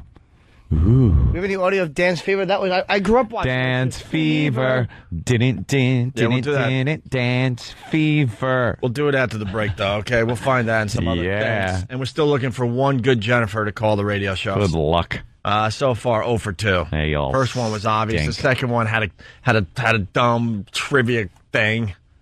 Where you're thinking dirty, and then of course it's not dirty. Of course it's not going to be dirty. Jennifer. That's that joke, though. That's the crap that Preston and Steve do, and Drew and Mike do. That's it. Exactly. And Scott and Todd do here in New York. Ugh. No cue of the D's on the Opie and Anthony show. We're back. Opie and Anthony. Jim Norton. And you listening.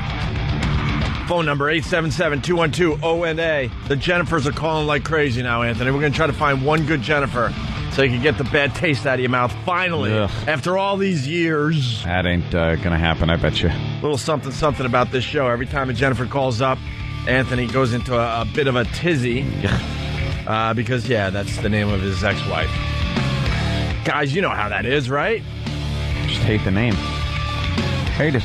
Also, lots of sweepers being produced for the show today from Tim down the hall. He's getting out of control. We talked about Merv Griffin dying over the weekend. Prostate cancer, 82 years old. And unfortunately, he came in with this a little late, but we could have used this today. It's another ONA celebrity death.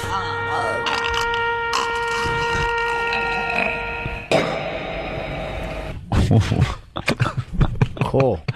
All right. I think he could have done a little more with that. What else to be done? I mean, that was obviously hours of labor. Timmy sweats over this equipment.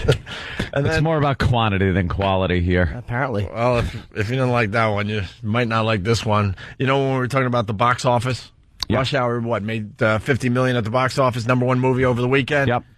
Tim produced this. It's the ONA box office report. I like that a lot. It's got everything you need. Laser sounds made by the mouth. Yeah. A film in the background. Yeah. And it tells you what it is. That's all it needs. Yeah. You're right. And, of course, don't forget, it's also Ringtone Monday Mania, Feel Good Story Monday, and Pot Talk Monday. Mm-hmm. I think we already did the Pot Talk with the whole Space Shuttle Endeavour. A little space talk where you look off and get a little paranoid that you're looking into infinity. Yeah. You're looking into ever. I like to say you're looking into ever. Ever. It's Pot Talk Monday. Do you think the astronauts, as they're out there, they kind of take a peek to the left and go, that goes forever. That would freak me out. Oh, my God. I'd be like, just get me back on. On the Opie and Anthony show. Dude, that's trippy. Trippy, man. Why is the sweeper about something that we talked about today, but he produced that like a while ago? Whoa, How'd that happen? What's up with that? Something's going on. I think I know. Busy bee. Tim is magic. Yes, he knew what we were going to say. He's got wizardry. Tim engages in wizardry. That's right. When he makes these sweepers. That's right. When he's not having his hair cut with retarded people. Going, give me whatever it is he has. What's wrong with his haircut? Nothing. It's a good haircut. Is it? Yeah. Did he see Kenny's? Oh, did he have a haircut? Yeah. Did he get the front shorter so it's more of a in mullet? Kenny has the shortest mullet possible. Yeah. It's amazing. Like, try to get a shorter mullet than our own Club Soda Kenny. It's not going to happen ever, ever, ever. It's pretty much a crew cut. With like a mullet thing in the back. Yeah. But the back is like only like a quarter inch. Yeah, it's not that long. It's really strange. Long enough though to qualify. I think Kenny has just unusually like his hair in the back goes too far down. It goes down my neck. Where he has to shave a make believe like end to it. Yeah. Yeah. I want to grow a tail. Like remember the 80s guys would grow like those long rat tails. Oh, the rat tail. Did you have one? No. I grew a little one. Stop it. Yeah. Stop it. It was as wide as my pinky and about half a pinky. Oh. It was really lame. I'm going to get one. The chicks digged it. Of course they did. They'll love it. I was in first grade. Jennifer in Westchester. We're going to try to do this, Anthony. We're going to try to do this today. We're going to try to find one good Jennifer out there. Yeah, please. Jennifer in Westchester, what makes you a good Jennifer? The fact that while my boyfriend was in law school, I made sure to take care of him, and, I did his laundry for him, I cooked food for him, and and I'm a family person, I'm very close to my parents. I talk to my mother every day. She doesn't live in the area, but... Let me translate that to you. If we ever break up, I have such a case to screw him out of all of the money he makes being a lawyer, because I am the one that supported him and did everything while he went to school and did the actual hard work. What'd you do, throw some clothes in a washing machine? Jesus Christ, stop it. All of them. I support, while he went to medical school or law school or did this, I was standing behind him. Shut up, you lotto winner. Just shut up. I'll tell you what you did. You gave a nice warm pocket. That's what you did. Probably better than any laundry thing or cooking could have done. You gave him a warm pocket to come home to. Wow. Very bitter. Jennifer. Yeah, bitter. See, I apologize for my friend Anthony. He gets like this when he hears the name Jennifer. Stupid Jennifer. It probably has nothing to do with you. All right. The first thing she brings up, I supported him when he was going to law school. Yeah, he was going to law school. He's the one doing the work. All right. Well, that one didn't work out. Shut up. Let's go on to Jennifer in Monroe. Jennifer in Monroe. Hi, yeah, I'm a great Jennifer. All right, now this sounds okay. Sounds like a Jennifer you can go and watch the ball game with. Summer camp. All right, thank you. We're really trying to find a real Jennifer today. Let's go to Maine. Jennifer, what's up? It's Jenny. Oh, Jenny, let me tell you something. Hold on a minute. Hold on. I don't know if you're following the rules of the bit we're doing right now. The Jennifer thing and the Jenny thing are kind of separate. A lot of Jennifers don't like to be called Jenny. Don't call me Jenny. A lot of Jennys don't like to be called Jennifer. So that means you're not part of the bit. We need a true Jennifers. That's like you're a Bill, Jenny. That's like us doing a William bit and Bill calls. Or a Carolyn, and you're looking for Caroline. Caroline, Brian. All right, let's say hi to Jennifer in Pittsburgh. Jennifer, why are you a good Jennifer? We're trying to get this bad taste out of Anthony's brain there. because I was on the 55-gallon drum challenge, and since I was on your show, there could be no bad Jennifers that were on Opie and Anthony. All right, she was in the 55-gallon drum challenge. That's pretty good. So you're like crap dumped all over you. We've had a lot of girls with a lot of different names on the show. It doesn't really help the name Jennifer out. What makes you a good Jennifer? I won. Oh, she won, huh? All right. I bet I ragged about her name back then too. Yeah, you're not. You haven't changed me. Sorry. All right, let's go to Bring up Jennifer something from 7 years ago. in Long Valley. Jennifer. Hey guys, how you doing? Good. Good. I'm cool Jennifer because I cook really well. I watch football with my husband. I play pool, and I don't talk too much when he's watching TV. Dan, what do you think? That's pretty good. I kind of like it, but you shouldn't be talking while he's trying to watch TV. And what do you watch the game with him? Does he really want you watching the game with him? Yeah, I actually know the game pretty well. Oh I love God. it. Only problem is that I'm a Giants fan. He's a Cowboys fan. Oh boy, the old rivalry at the household. Oh, there's some conflict in your Look household. Look out. Do you wear a Cowboys jersey or wait, you're a Giants fan. Do you wear a Giants fan and a Giants jersey and he wears a Cowboys jersey when you're watching? No, I can't wear the Cowboys jersey, but I usually just wear a Giants hat and leave it at that. You know what would make you a good Jennifer? If you don't talk during the games because you couldn't talk during the games. If you know what I mean. Exactly. Oh, well, I tried. All right. The Love you search guys for anyway. a cool Jennifer. Your name Jennifer sucks. It sucks. On the Opie and Anthony Show. Shut up, and your name sucks. Wow, they're just flying in now. I like the sweepers just flying in. Jennifer in New York, let's go. Trying to find one good Jennifer. Hi, guys. Hi. Hey, how are you all? Hi, Jimmy. Hello. I'm a good Jennifer because I've been listening to you guys since WNEW, and I've never called because I didn't want to upset Anthony with my name. There you go. Okay, that ain't bad. All right. That ain't bad. You're off to a good start. You understand At least you that knew. The name drives him nuts. Also, I believe 100% in a good prenup. Oh, man. What kind of work do you do? I'm a designer. Do you make more money than your husband? Pardon me? No, I'm not married. Oh. She's getting better all the time here. All right, so you don't believe in marriage, you believe in prenups if you were going to get married, and you didn't call the show because your name was Jennifer, and you understand that upsets Anthony. She may have calmed me down a little bit. Wow. She may have calmed me down a bit. Oh, but there's something. What is it? Yeah, what? What is it, really? Let's think. I don't know. All right, hold on. Jack Jack. Jack Jack sounds like a great cat. Cats are okay. Hold on. Know what would make your story better? What? If you were teen Jennifer. A what, Jennifer? Teen. Everything sounds better when you put teen in With front the of word it. teen in front, so teen Jennifer. So we got a Jennifer, but I think we have a teen Jennifer That is standing so by. That is so like If I told you I was going to be bittersweet. 13 next week, would that help? Teen Jennifer. Wait, what were you saying? What'd you say? I'm turning 13 next week. That's turning 13. All right, now you're just joking. We got a Yes. real teen Jennifer on the line. Teen Jennifer, what's up? Hello? Hello? See, she's young, so she doesn't know. Turn your radio down. Yeah. Teen. All right, what do you got, teen Jennifer? Me? Yeah, turn down your radio. Don't yell at her. She's young. She's a teen. You have to turn your radio down.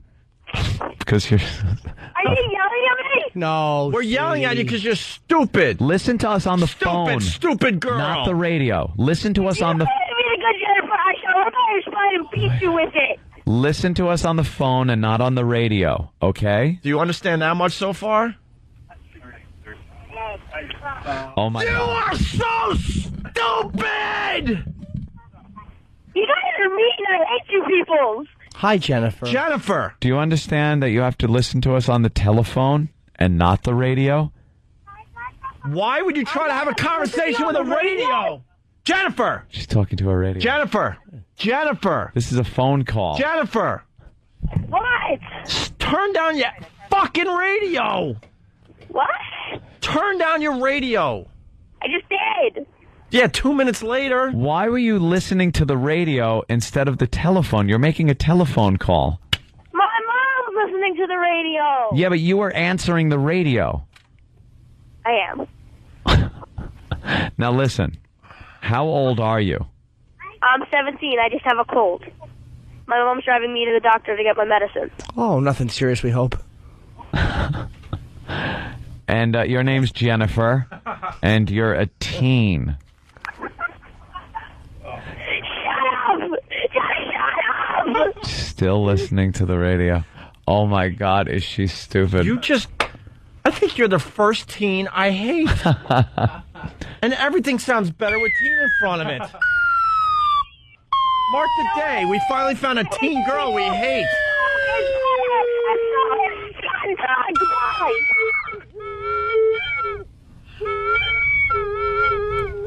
There goes the boner whistle, too. We were doing so well. Boner whistle's not happy with that phone call. Oh, I was sure we were going to get... But she just...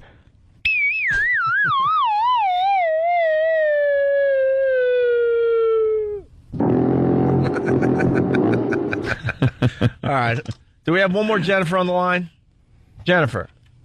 Florida. Jennifer. Yes. Florida. Hi. The girl that said hi. Hello? Hello. You. What's your name?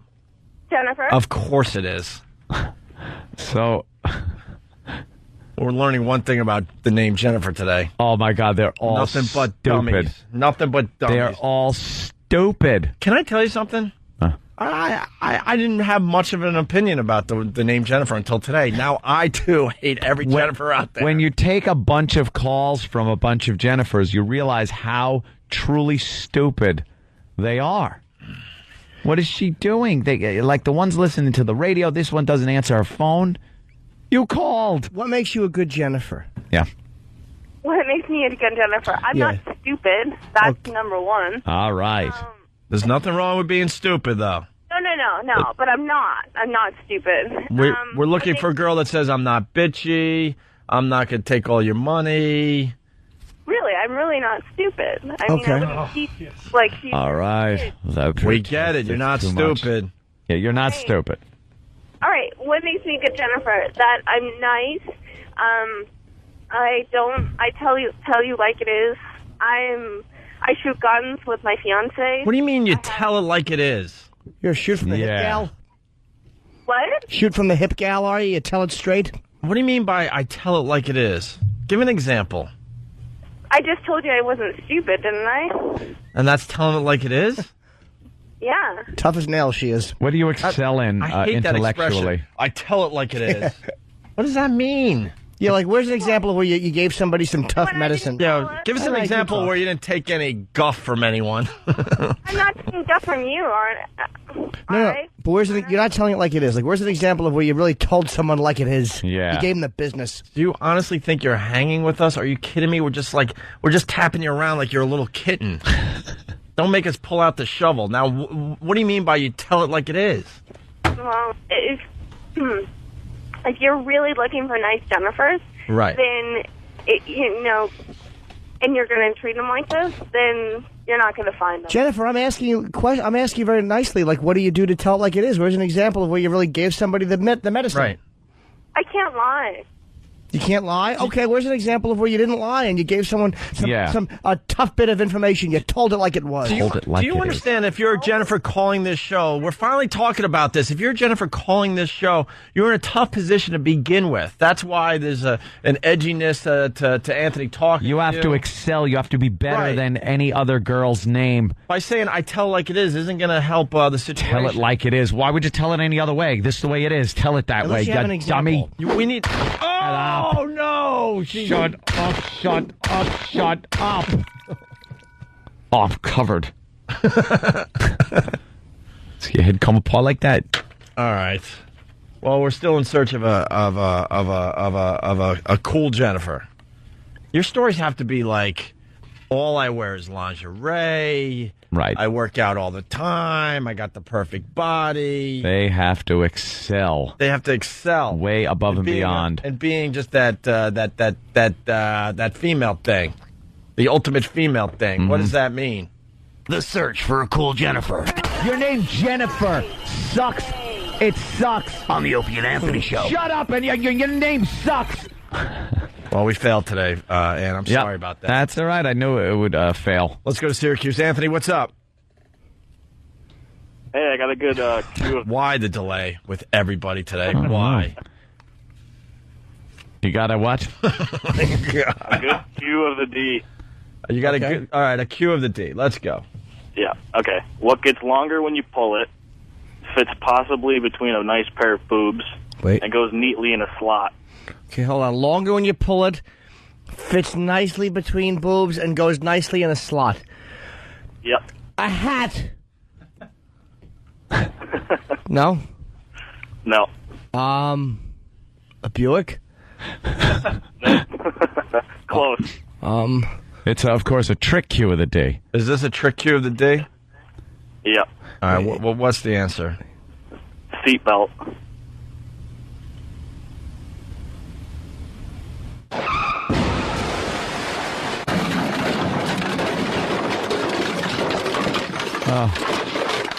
Thrown from the vehicle. All right, listen. Why do you think we would care about that? I have no idea.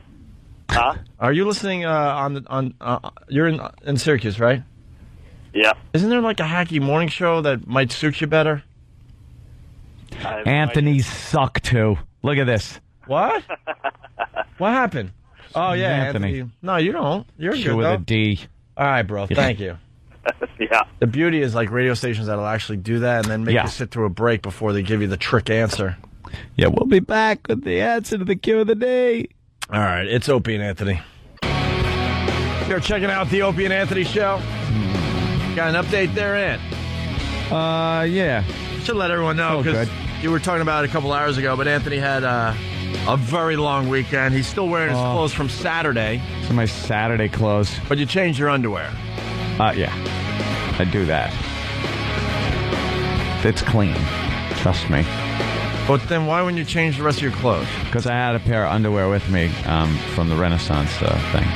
Like I had a pair of underwear. I had that and clean underwear. Yeah, because like I wore this to the Renaissance fair, but I wanted like clean clothes to go with the Renaissance clothes. Right. So I had undergarments. But the underpants you put on that morning, which would be Saturday, wouldn't those be clean enough for the whole day? Well, I knew we were going to be out. I needed a clean pair. So later on. So when I put these back on, they were clean because I wore these for like nothing. Right. So you've been wearing those since Saturday night. I didn't want to wear the same underwear for 2 nights in a row. So when did you put on the new underpants? Put on the new underpants when I put on the new Renaissance gear. And then I put these back on after when the I Renaissance put Festival. Right. So they're not new underpants now, are they? That's 2 days ago. 2 days ago, yeah. Okay. But anyway. No, Jesus Christ. You just need a break today. Had a long, hard evening. Anthony, his girl is getting her gallbladder out today. Yeah, stupid gallbladder. Right at what, 9 o'clock? Well, they give her like a sonogram at 9. 9? And then see where everything is. Yeah. And then they go poking around and yank out a gallbladder. Ta-da! And then they go, ta-da! Are you going to save the gallbladder? Oh, yeah. You eat it. You cook it up. You fry it up. You eat it. That's good luck. Bring it to the show. We could do something with it. Oh, I'm sure. Every time someone gets a body part removed, we're like, bring it to the show.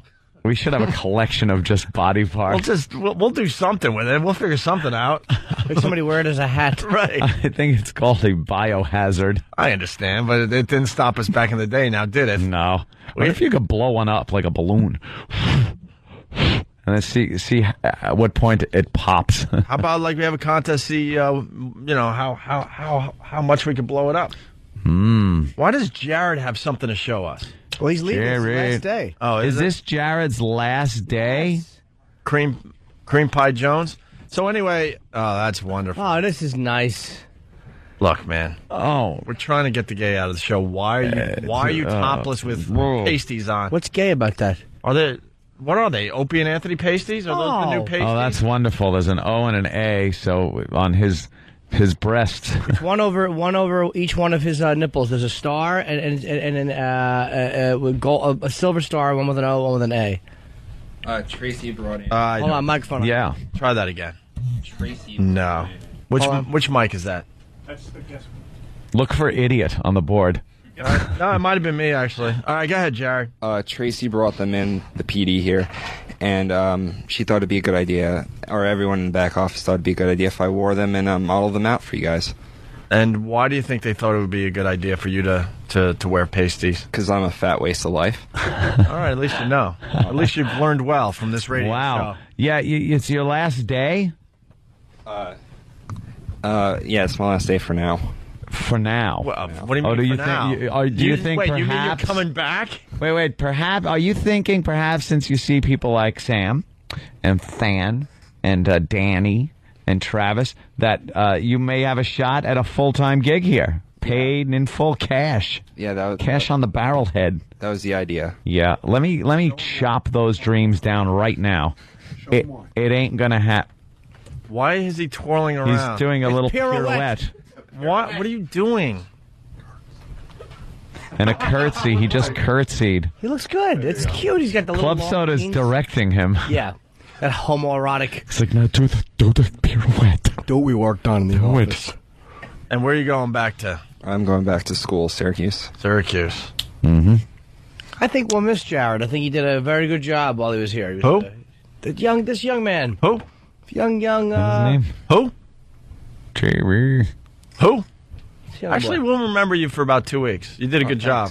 Most interns we forget as soon as they're gone. But you, I think we're going to remember for about 2 weeks. Yeah, honestly, I don't know intern names. But I know your name. Jarod. But it really is awesome. And that is, I am not kidding you. I know no one's name. Matt Damon. What's his real name? Matt. Yeah, I don't know his real name. I don't know your real name. Chip. Is it Bill? Your name's Bill? No, it's not. It is not. I thought I was pretty good, and I didn't even know that one. Your name's Bill? Mm-hmm. I'm Matt Damon. How long have you been Matt here? Damon better. Since the beginning of May, actually. I have no idea what his name is. Oh, Bill. Do we have another guy? Yeah. That guy? Oh, Wow, forget about it. man. Let me try. I know his name. All right. I'm just going to try. Steve. I'm going to go with Dan. It's Mike. Mike. Right. How did you know? I don't know why. It's almost like if you look through a book of venereal diseases and you find one and you go, oh, that's chlamydia. No disrespect. You just but, I mean, knew. You just happen to catch one once in a while that you He looks like a Mike. He looks like a Mike. He doesn't look like a Bill. He lost weight. No. Yeah? Yeah. All right, who else? Who else is there? Are there any more today? What's your name? I'm Sam. Oh, hi.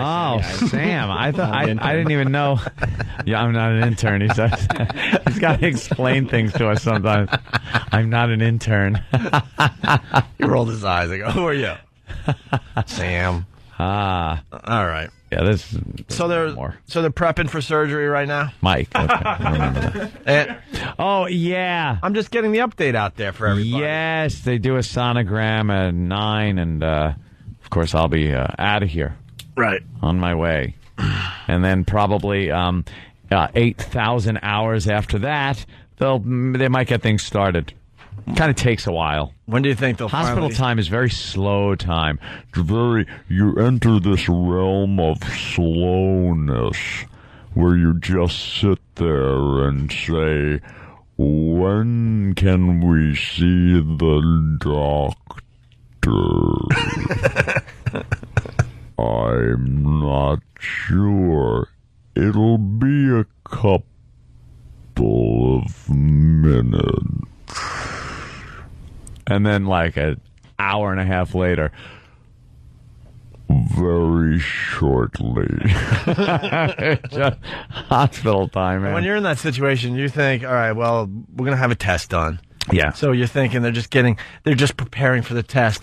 They're fiddling with everything, big knobs and, and levers. And I like how you're doing the physical motion of them fiddling with knobs like Dr. Frankenstein. That's what I mean. He's using these giant knobs that you're turning, and you're flipping giant switches. But that's why I always assume you wait so long, because they're just calculating everything. Yeah. Making sure all the equipment's ready to go for the test. Exactly. With the big knobs and the levers. And no, it's that ain't it. Actually, the reality is the test would take seconds. They just figured might as well let you wait all day. They're very busy. Doing what? Seriously, doing what? Tending to a lot of friggin' people. How many people? I don't know what happens on a Sunday. The emergency room was packed. With what? What kind of injuries? Let's see. There was a leg injury. Here's me too. I'm like sitting there, and I was pretty hungover. I'm sitting in the waiting room before triage, where they bring you in and figure out if you're good enough to even come in. And this woman had a bad ankle, and she got called up to the triage area. And as she's walking, she goes, "Oh," like that, and almost goes down. And for a split second, I thought of getting up and helping her, and then I'm like, nah. I couldn't be bothered. And then I felt bad when she limped over to triage. I'm like, maybe I should have, hey, take my arm, I'll walk you over. Why, so she could fall and sue you? That's what I thought, too. No. I'm afraid of lawyers. What? I didn't think you thought about it at all. No, I kind of did afterwards a little bit. But maybe she was yelling out in pain because she realized how this whole thing works. You got to be in pain. Yeah, if you're going to the emergency room, you got to play it. Yeah. For all you got. A lot of people with stomach problems were there on Sunday morning. Why would you go to the emergency room with stomach problems? I don't know, buckled over stomach problems. Well, that's what my girlfriend was there for. Her stomach hurt. Oh, good point. But it turns out to be a gallbladder. All right, good point. But there was some buckled over people. No. But she... Yeah, she knew, She knew it wasn't her stomach, right? Because isn't that more off to the side? It's like the side back kind of thing. Right. Yeah. But a lot of people there with leg injuries. And then there's people you don't know what the hell they're in there for. And a lot of old people. Old people just falling apart. I got to smell that old decaying smell. It's called death. Some old woman passed me by, and it's just this, powder mixed with... It's a thick, heavy smell. It's really, you'd almost feel it. Elderly. It's like an old dog has a smell. An old dog smells. Yeah. And that's what happens to humans, too. They just get a smell. So it's packed with that. Every room's packed. They have people lined up outside the rooms, lining the hallways. Yeah. It's just a massive amount. It was like they were giving stuff away over there. That's not fun. No. All right, let's go to Jeremy on Long Island. Jeremy, what's up? Jeremy. Jeremy. Hey, guys, I just want to say... All right, look. I would love to yell at the listeners again, but now I'm starting to think there's got to be something wrong today. There's too much of a delay with every phone call. Yeah, you think? Jeremy. No. I was answering you guys. Well, then that's where the problem is, because we didn't hear the answer right away. Jeremy, what's up? I want to know what happened. See, there's a delay. Anyone else notice that? There's a little delay. See, Jeremy, answer right after I'm done. Jeremy, what's up? What happened to the blind kitten? See, there is some weird thing happening with the phones today. There's a slight delay. I knew there was something wrong. I didn't think it was just a Monday thing. So you guys are just yelling at people for no reason. Shut up. All right, what happened to the blind kitten? I think my brother's stuck with the blind kitten because he has a heart of gold. And now they don't want to give up the blind kitten. He's actually making funny YouTube videos with the blind kitten and, doing wacky things that only kittens with eyes should be able to do. Because if they're blind, milk or gasoline is a fun game. He has two little milk or balls. gasoline. My brother now has a 3-legged dog and a blind kitten. This is the type of person he is. We should have him a traveling virus in the village. We should have him with all his wacky animals. The well-hung goldfish. He's just got all these odd things. Little animal freak show. Nice. Yeah, I think my brother's keeping the blind kitten. Although the listeners came out of the woodwork to try to adopt it and take it off his hands because he's too busy doing 70, 80 hours a week at the restaurant there. Yeah. Here's a fun game to play with the blind kitten. As the kitten's walking towards you, you're really quiet. And it's stumbling on its little kitten feet, and then when it gets right by your face, you go, you wait till you play whatever kitten music kittens like a little tinkle-a-link, little music in the back, so distracted, and then you scream at its little dumb kitten face. It's pittering along on its little paws, little padded feet, padded foot, padded foot, padded foot. I can't see nothing. And then it gets...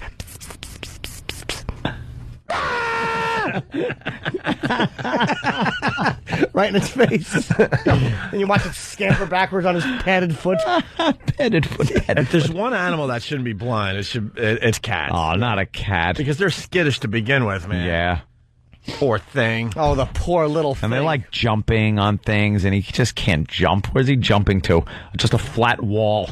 Thinks there's a shelf there because he thought he sensed it. And he jumps and just smashes into the wall. I know. Milk or gasoline. That's a fun little game that he plays. Two little dishes. Which one will Kitty drink out of? Milk or gasoline. Or a comfy blanket or tax is a fun game, too. All right, we got a cute little story coming in. It's Feel Good Story Monday, right? It could be. Sure, yes. Why not? It's time for your Feel Good Story. Good. These are pictures of a 15-year-old girl taken, detectives say, when her mom picked her up from summer camp. I just thought, oh my God, what did they do to her? Everything was so swollen and so raw. We've agreed not to reveal the girl's name or show her mom's face on camera. Investigators say the teen was tied to a rope and dragged behind a van while she was at a Christian boot camp. Detectives say she was being punished for not being able to keep up with other campers out for a run. This was supposed to be fun. It was supposed to be a fun thing and, a little bit of a learning experience for her. First of all,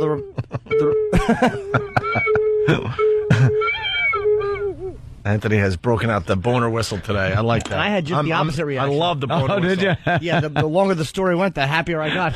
Except for the fact that I don't like the way the report said they tied her to a rope. No, they didn't steal Tied her to a rope? Tied her to a van and because she wasn't doing what she was supposed to be doing. How else do you discipline a child? Yes. You can't hit them. No, you tie them to a rope. Crushed glass or tender vittles. That's a fun name, too. Oh, look, the little fella's lapping at crushed glass. He doesn't know any better. Poor little thing. Here, have some gas to wash it down with. Shut your face. Bad cat. Bill from Waterford, I like playing with my blind kitten. He likes to play catnip or poison. Oh, well, come on. Be a little more creative. Yeah, they could probably smell it, Bill. Then again, I'm thinking gas or milk are indistinguishable from one another. I'm thinking that eyesight is all that tells you not to drink gas. Like you could be at the gas pump, and it could just easily be milk you're smelling. Cats have a better sense of smell than I do, even. And I have a very good sense of smell. Like if I'm on my hands and knees, sometimes I'll be naked on my hands and knees, and just push my butt up in the air. And I did that with my kitten when I was a kid. I was holding my cat's head and I farted on his nose. I don't know why I was mad at him, but I'll never forget holding his head and he's straining backwards to pull out. Like picture yourself squatting and you're reaching behind yourself holding a cat head. Not a happy cat, might I add. And he's backing up like, all right, what are you doing? And as soon as the nose and the butt touch, you go.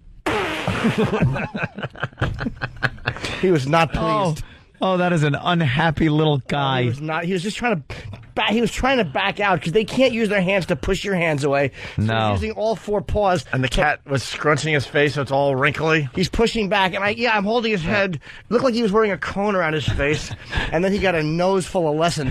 That's what happens when you. Did you feel his wet little nose? That's when I knew it was time to let go. We have contact. His wet little nose. Aaron is suggesting that my brother's into Civil War pet care. Let's get the hacksaw. All right, we got a splinter, cut off a limb. Hey, we're in the middle of Feel Good Story Monday. Let's get more out of this one. Dismissed. Sir, sir. Carry on. Today, the man who runs that camp, Pastor Charles Flowers, was arrested at his church here in San Antonio. Before he was taken away, we asked him if he thinks he's too hard on the kids. They will tell you in the end, no. In the end. If you ask them the first day. Too hard on. They will say yes. He wouldn't talk about the details of this case and wouldn't say specifically whether the girl was dragged behind a car. He did say his tough love approach helps teens to connect with their purpose in God. But the mother of this girl hopes he never works with children again. I think he just goes too far. Do you think? And I think that there's a right way and a wrong way to get through to kids. Pastor Charles Flowers and a training assistant are charged with aggravated assault. Investigators say Flowers drove the van while the girl was tied to the bumper. Can I say that when someone says, "Did you tie that child to the bumper and drive the car?" You should always say no. There should never be a, well, I have no comment about allegedly dragging the child behind the van. No comment. And his name is Flowers? Flowers. Chuck Flowers to his friends. Doodle. Retribution. Oh, no. Yeah, I know what that was about, though. What? They put a rope around her, and they just kind of were trying to make her run. Probably drove very slowly. They weren't dragging her, I bet. It sounds really bad. And like, come on, keep up. And it's obviously something you shouldn't do, but it was probably like they tied a rope to her and like, come on, and to push her a little further. And then she probably fell down, even though the truck was going like miles per Those hour. church groups do some like wacky things, though. Yeah. Like, obviously you shouldn't be doing that. I know those boot camp things, they get a little raw with the kids. As far as that, but I don't know if this was like one of those boot camps or some kind of stupid church outing. It's a friggin' church. The only answer you should have when someone says, "Did you drag that kid? Did you tie that kid to the bumper and drive?" No. Right. Never happened. That should be the only acceptable answer. Well, no. Well, I might, I don't want to. I can't get into that. All right. Let me interrupt you. We got Craig on Long Island. He has a little cat game, too. Craig, what's up? Hey, what's going on, fellas? Hey. I like to play string or live wire. That's a fun one. Sometimes they get it right, other times they don't. All right, let's go to Mark in New York. Mark, what's up? Good morning. I like to play driveway or a highway. It feels the same to his little feet. Yeah. Little tar on his pads. Hey, that wasn't your feel-good story, obviously. I was just kind of joshing with You were everybody. joking. I was joking with everybody. Here's your feel-good story for Feel Good Story Monday. A woman tries to console one of the owners of Harem Family Hair Care shortly after a brutal morning robbery left 4 women, most of them grandmothers, badly beaten. Horrible. It shouldn't happen around here. Disgusting. Police spent the afternoon assessing the bloody crime scene, marking spots of blood and taking photos. We're told around 11 Friday morning, a man walked into the business, demanded money, and immediately started hitting 3 customers and the co-owner with a hammer.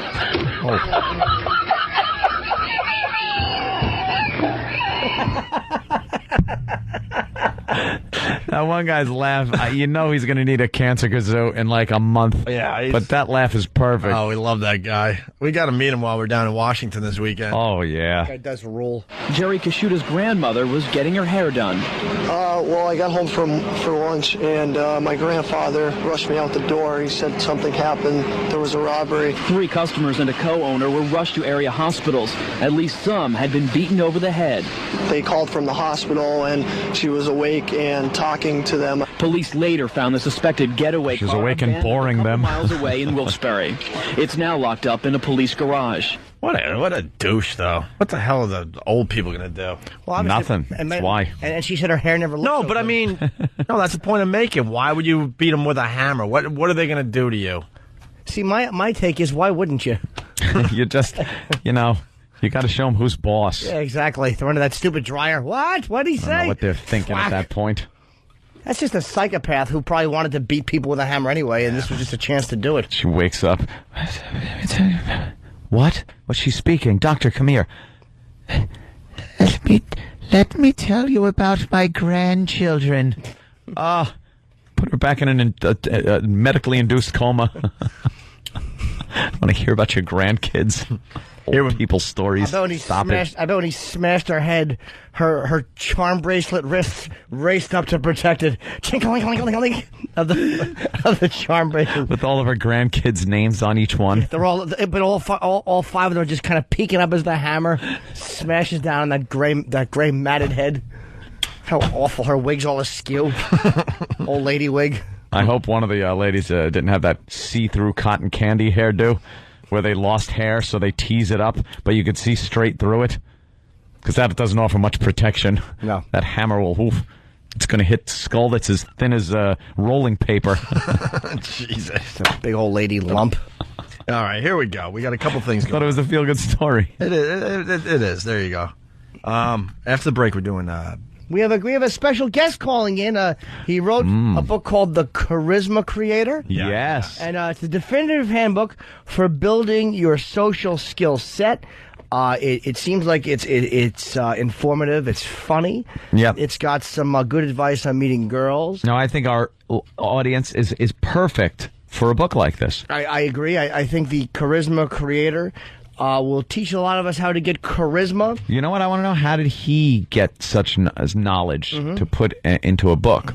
Like, how did he get all of this? Was it passed on to him, or did he think it up himself? Because that would be really smart. Well, a lot of people are going to have some questions for this author. Of course. So serious questions. Yeah, only please today keep the from our audience. goofiness to a minimum. That's right. We are asking you, please, serious questions only for our author. Right. That we're going to have on, the charisma creator. What other things are in this book there, Jimmy? Well, it looks like he's got a thing.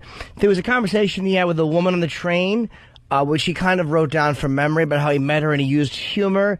And he talks about, he thinks people should read his book twice, going from cover to cover. And the second time you memorize parts, you take notes. And he said that going from nothing to being a truly charismatic person may take up to 90 days of daily work. So there's a lot to get into here. That's odd that he's got like a schedule like that, like 90 days. He has a list of some of the smooth moves he used within a conversation. That's what I want to get to. And on one page, he explains what humor really is, and it's more than just being funny. Okay. And throughout the book, he explains how important it is to make sure conversations and dates are fun, with a capital F-U-N and an exclamation point. Fun! Yeah. So we will see what Andrew Kaplan has to say about this book called The Charisma Creator. Looking forward to it. Serious questions only. Yes. Did you do this part about the book? Andrew thinks people should read his book twice. Yes, I did mention that. Okay, good. Jimmy says the same thing. But he doesn't want you reading the same book twice. He wants you to buy a new one. I'd like you to buy 2 copies of Happy Endings. Happy Endings. Take one and read it, and then throw one into the river. Somebody told me that they did a billboard for me, I think, on the Turnpike. Oh, that's Someone cool. told me. Oh! I haven't seen it, but I heard It cannot possibly be the cover. It's a back cover. Get out of here. Yeah. Really? That's even worse. 60 feet of me laying there with a towel over my ass. Who did the cover for you? That's awesome. The back cover. I don't know. Someone, I got to get a picture of that. Yeah, let's get a picture of that up on the website. All right. And just so you know, we're going to be in D.C. just this Saturday. We got the Traveling Virus show, and Friday we're going to be at the XM compound. We're doing the what's the car crash comedy. Car Crash Comedy is a big hit. We're taking it to Washington. It was a huge hit in Philly. So this will be our first. We want live to kind of take that nationwide. So we want whoever wins Car Crash Comedy gets to go up into a spot at the Traveling Virus.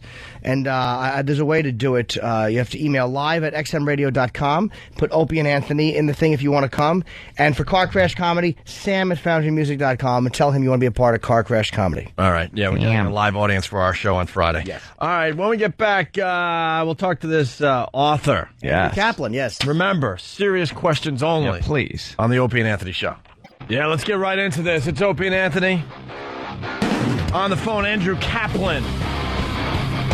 He wrote a book called The Charisma Creator, the definitive handbook for building your social skill set. This sounds handy. What's up, Andrew? What's going on, fellas? Very happy to be here. Hi, right on, man. You got a book out, huh, Andrew? Oh, yeah. A lot of work went into it. I bet. I imagine, man. I read it from cover to cover. It's terrific. Oh, wow. And you're still alive to tell the story. That's good news. It says that you take about 90 days of work every day to become charismatic. What led you on this path? If you could give us a brief overview. Sure. Well, in the beginning, I was just doing this because I had started my own company, and I wanted to learn how to socially interact with people just for business and networking. Right. But when I saw I was figuring this thing out, I'm like, okay, well, I'm a young guy. I like women. Let me figure out this dating part too. And, obviously, there was a lot to learn along the way. Wow. Well, it says here, Andrew, you had a very funny... what's this thing on page 2 here? Hold on. Eric, get in here. We need our own... it was the conversation on the train, I believe, right? Yeah, it's the pre-intro conversation on the train, and I shouldn't even say this because I'm giving it away for free, actually. People can check that on the site and read it for themselves, so they don't have to... Oh, that's on the site. Well, we have... what happened now, Andrew? There was you're on a train. It's a funny conversation you have with a girl named Jenny. Right. And what's this an example of? Well, this is what I like to... It's an example of my 5-minute limit pickup, where I just basically, within 5 minutes, because we're on the train and we're coming up to my stop, I had to get in there, get the digits, and get out. Oh, what do you mean by digits? Digits, phone number. Yeah, phone number. Oh, phone number. Okay, So this is like a commando mission for chicks. Oh, you know it. Oh, man. We're running this like a business. I hear you. Can we do a little bit of this? like a business. Can we do a little bit of this? This was a funny conversation, and I want to do a little bit where you read your part, and we have Erica here who's going to read her part of the girl as an example of how to pick up girls or whatever like that on the train, how you did it. Okay, fantastic. All right, you got your script in front of you? Yeah, hold on. We need another copy of the book. Turn to it right now. Here we go. All right. Erica is going to read her part. Okay, and I guess just to, for everyone listening out there, how this started was I was on a train 2 minutes before my stop, found a really hot solid 8, cute brunette, fantastic. Solid 8, though, I got to say, that's a little young. Oh, Jimmy. I'm just being a card. Yeah. Exactly. So, basically, I walked up, my train was coming, the stop was coming up, she glanced at me, looks down, and I noticed she has this belt buckle with the word Jenny on it, and it's so loud, it's so obnoxious, and I'm thinking, all right, game on, here we go. See, you see that as an opportunity. You see that as her putting something out there. Oh, everything you see is an opportunity. Oh, man. Love this guy. So, all right, now you're going to read your part, and Erica is going to read her. This is an example of like a funny exchange, and humor is so important to use something funny. That's what I learned from the book is humor is a big part of this. Yeah, it's a huge part. Andrew, the one thing I noticed reading your book, you're a very funny guy. Oh, thank you. Sometimes I don't realize it. People are laughing. I'm like, what's so funny? Yeah. I'm doing like Joe Pesci and Goodfellas. I'm like, do I make you funny? Am I a clown? Oh. Wait, do it again. Do it again. Do some more Pesci for us. That's all I really got. That was it? Because that wasn't bad. That wasn't bad. Funny, I make you laugh, I amuse you. What? Oh, wow. Holy Jesus! He does these impressions. You'd think it was the real person. Yeah, That's something. But we'll get you right there. But that does get a lot of girls' attention, right? Impressions, the little funny things that you could do, little quick things you could throw in if you don't have much time, right? Without a doubt. And it's kind of funny on this show. If anyone's looking for an example of how to operate the right way, you guys already gave him an example when you were talking to Jennifer earlier on, and she says, "I tell it like it is." Yeah. You called her on it. Yep. You picked up on that. Yeah, you got to go right out there, right? But this book ought to be called Gusto. You know what? It's the same idea. So you're listening to the show today? Oh, yes, I was listening to portions of it. I was getting ready for you guys. Oh, then we set this up perfectly. Cool. Yeah. All right, let's go to let's do the conversation on the train just to give people an idea of what this book is about. Erica, you are going to be playing Jenny. Yeah. Now this is a true story, right? True story. All right, don't be fresh. All right, so pointing to the belt, I'm nonchalantly just saying, "Who's Jenny?" That's me. I'm Jenny. Oh, okay. Okay, let me. You know what? I apologize. Let me interject. I'll read the parts in parentheses. There we go. Yeah. Okay. So you want to start over? Because that's where all the comedy is. Yeah. I have to. This will also paint the picture for the listener. Go ahead. Go ahead. All right, let's go. All right. So you said this is how the book starts, man. It starts off terrific. Well, you really do. Terrific, right, Andrew? You jump right out of the gate, and I'll be reading the part in parentheses. Fantastic. All right. So she just said she's Jenny, and I'm like, oh, okay. Pointing at belt. Right. And then her. Weird, confused look on her face. That's me. I'm Jenny. Oh, okay. Pause for effect, creating tension. Tension. Why are you wearing a belt with your name on it? Straight face. Deadpan. Because, it's my belt. Oh, I see. Turn away. More pause for effect. Turn back. So it's really because you've got absolutely no game, right? Oh. That's a ballsy move. But funny, dude. What? Don't you understand it? Nervous laugh. Give the nervous laugh, Erica. What? No, what are you talking about? You've got no game. You've never had the courage to get on a guy before, especially one as hot and sexy as me. You just broadcast your name like it's your friggin' sponsor, hoping someone will come along and ask you about it. Well, congratulations. Funny, sarcastic tone. You got me to say hello. Are you happy now? Do you feel good about yourself? Shut up. Laughs. Hits me playfully. Huge buying signal. You're weird. I'm weird. That's it for page 2. I'm weird. I'm not the one wearing his name 3 inches above his crotch like a billboard. You're the weird one, and you're rude, too. Hold on, dude. Let me jump in. You said that to a chick? Damn. Damn, where'd you get the balls to say something like that to I a chick? know. It was basically a year of discomfort of doing this, building it up. Yeah. That way. Man, right? Hold on. You are the man. All right, continue. So I just told her you're rude, Erica. Rude? I'm not rude. What do you mean I'm rude? Well, here I obviously know your name, but did you ever take the time and effort to figure out mine? I just met you. I didn't have time to. Oh, you had plenty of time. You could have asked my name instead of calling me weird. You could have asked when you were slugging me, which, by the way, when you hit someone without knowing them, yeah, rude. Dude, you turned it around on her. I did? Totally. Wow, that's really... Wow. Wow. I didn't even notice that. You're right. Wow. Okay, so he points out that she went to hit someone without knowing them. And, Erica, go. Shut up. Raises her hand to hit me again, but is now self-aware and quickly puts it back down. She's been called. That's right, almost like a Joel Steinberg type of thing. Right. There you go. And I'm like, see, you were going to hit me again, and you still don't know my name. Fine. What's your name? Whoa. Hold on, non-actress. What happened to the laughing part? Hold on, let me see. I don't think I have a page 3 anymore. Hold on. Fine. You have page 3 in your book? Hold on. Let me get you my page 3. It says here that you were laughing because what happens is Andrew says, aha, see, you were going to hit me again, and you still don't know my name. And you're laughing at his page joke. 78. Yeah. Where is it? Now, so do it right. Fine. What's your name? Oh, I'm not just going to give you my name. What do I look like to you, a Jenny? You have to earn my name. Oh, my God. Squint's eyes, cocky tone. Explain that. It says Squint's eyes, cocky tone. Yeah. That's really just me kind of, I guess, helping people picturize that I'm giving attitude here. I'm keeping a straight face.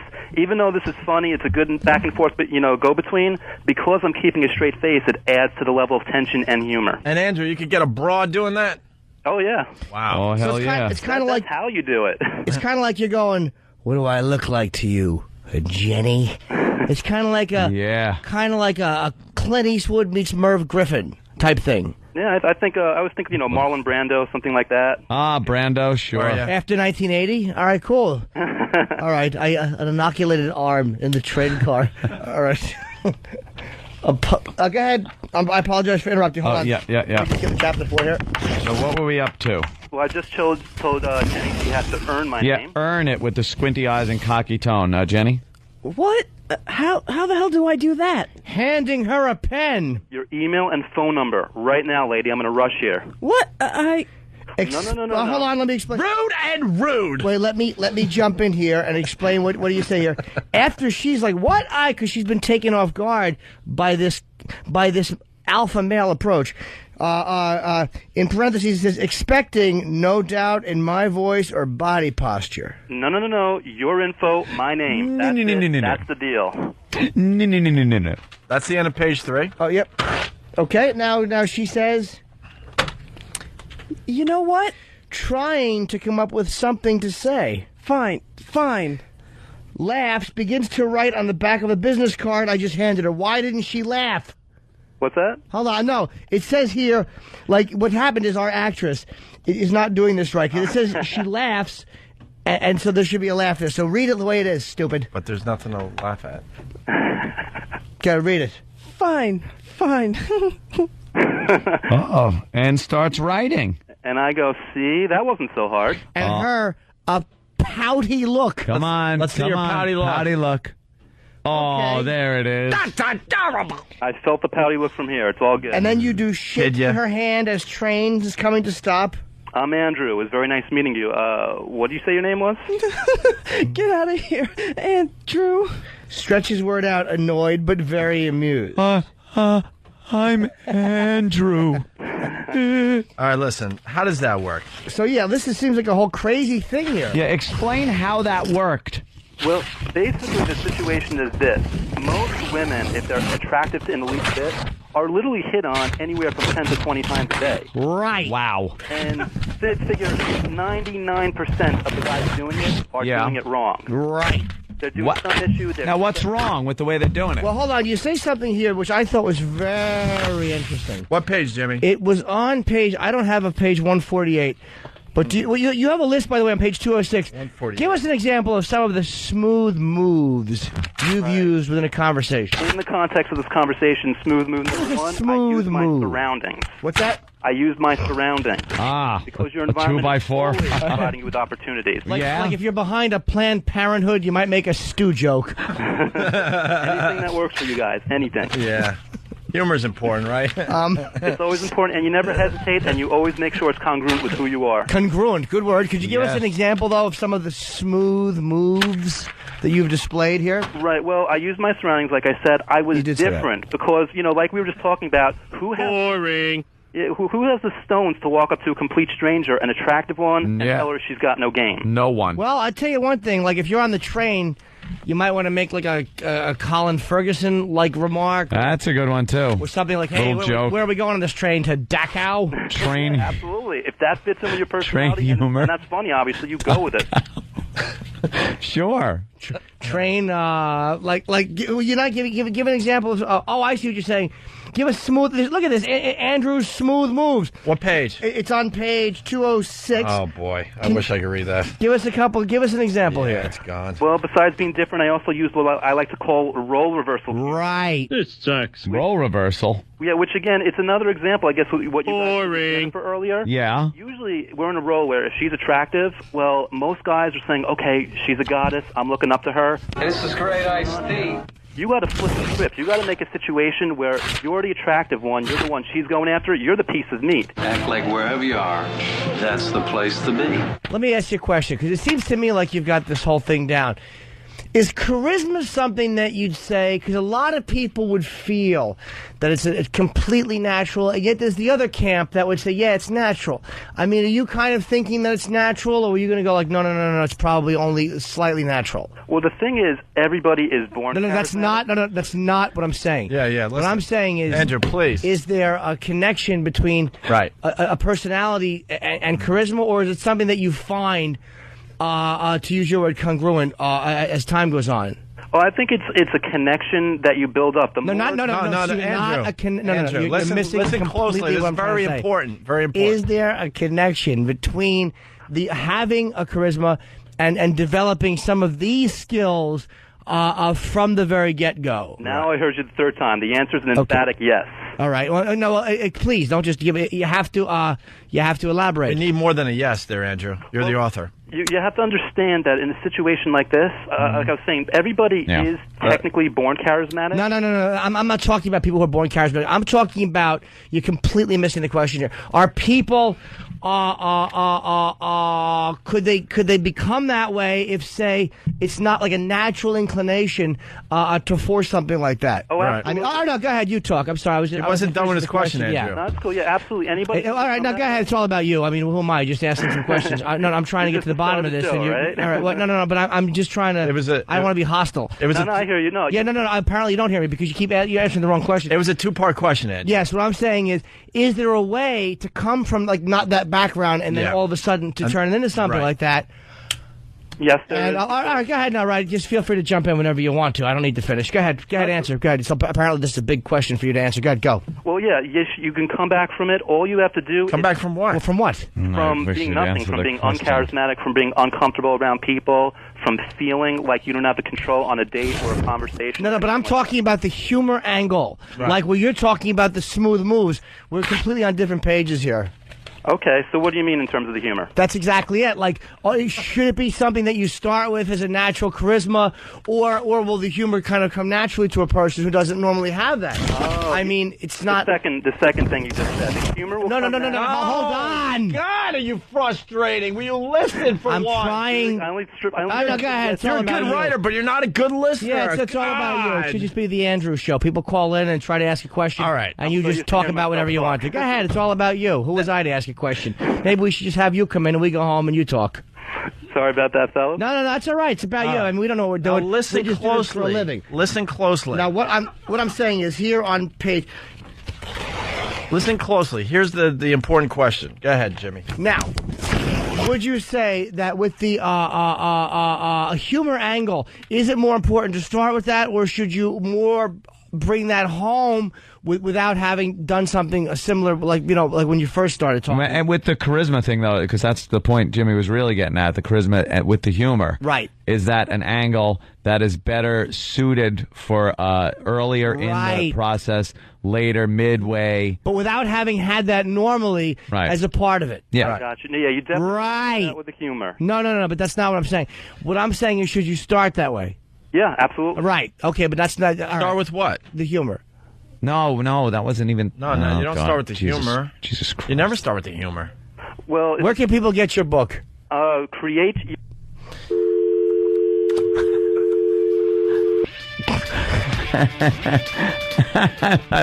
I love the don't get the question bit. I love it. No. Well, why don't you go ahead and talk? Oh, God. Just this. We'll do that tomorrow. Right. We're running out of show. We got a pair of tickets to the Virus Tour at the PNC Bank Arts Center on Saturday, August 25th, courtesy of Blades of Glory on DVD and stores everywhere. Tuesday, August 28th. We will take, a random caller right now at 877-212-ONA if you want to see the ONA Traveling Virus Show at the PNC Bank Arts Center on Saturday, August 25th. We're out of here. We'll see you guys tomorrow. Thanks for listening. All right.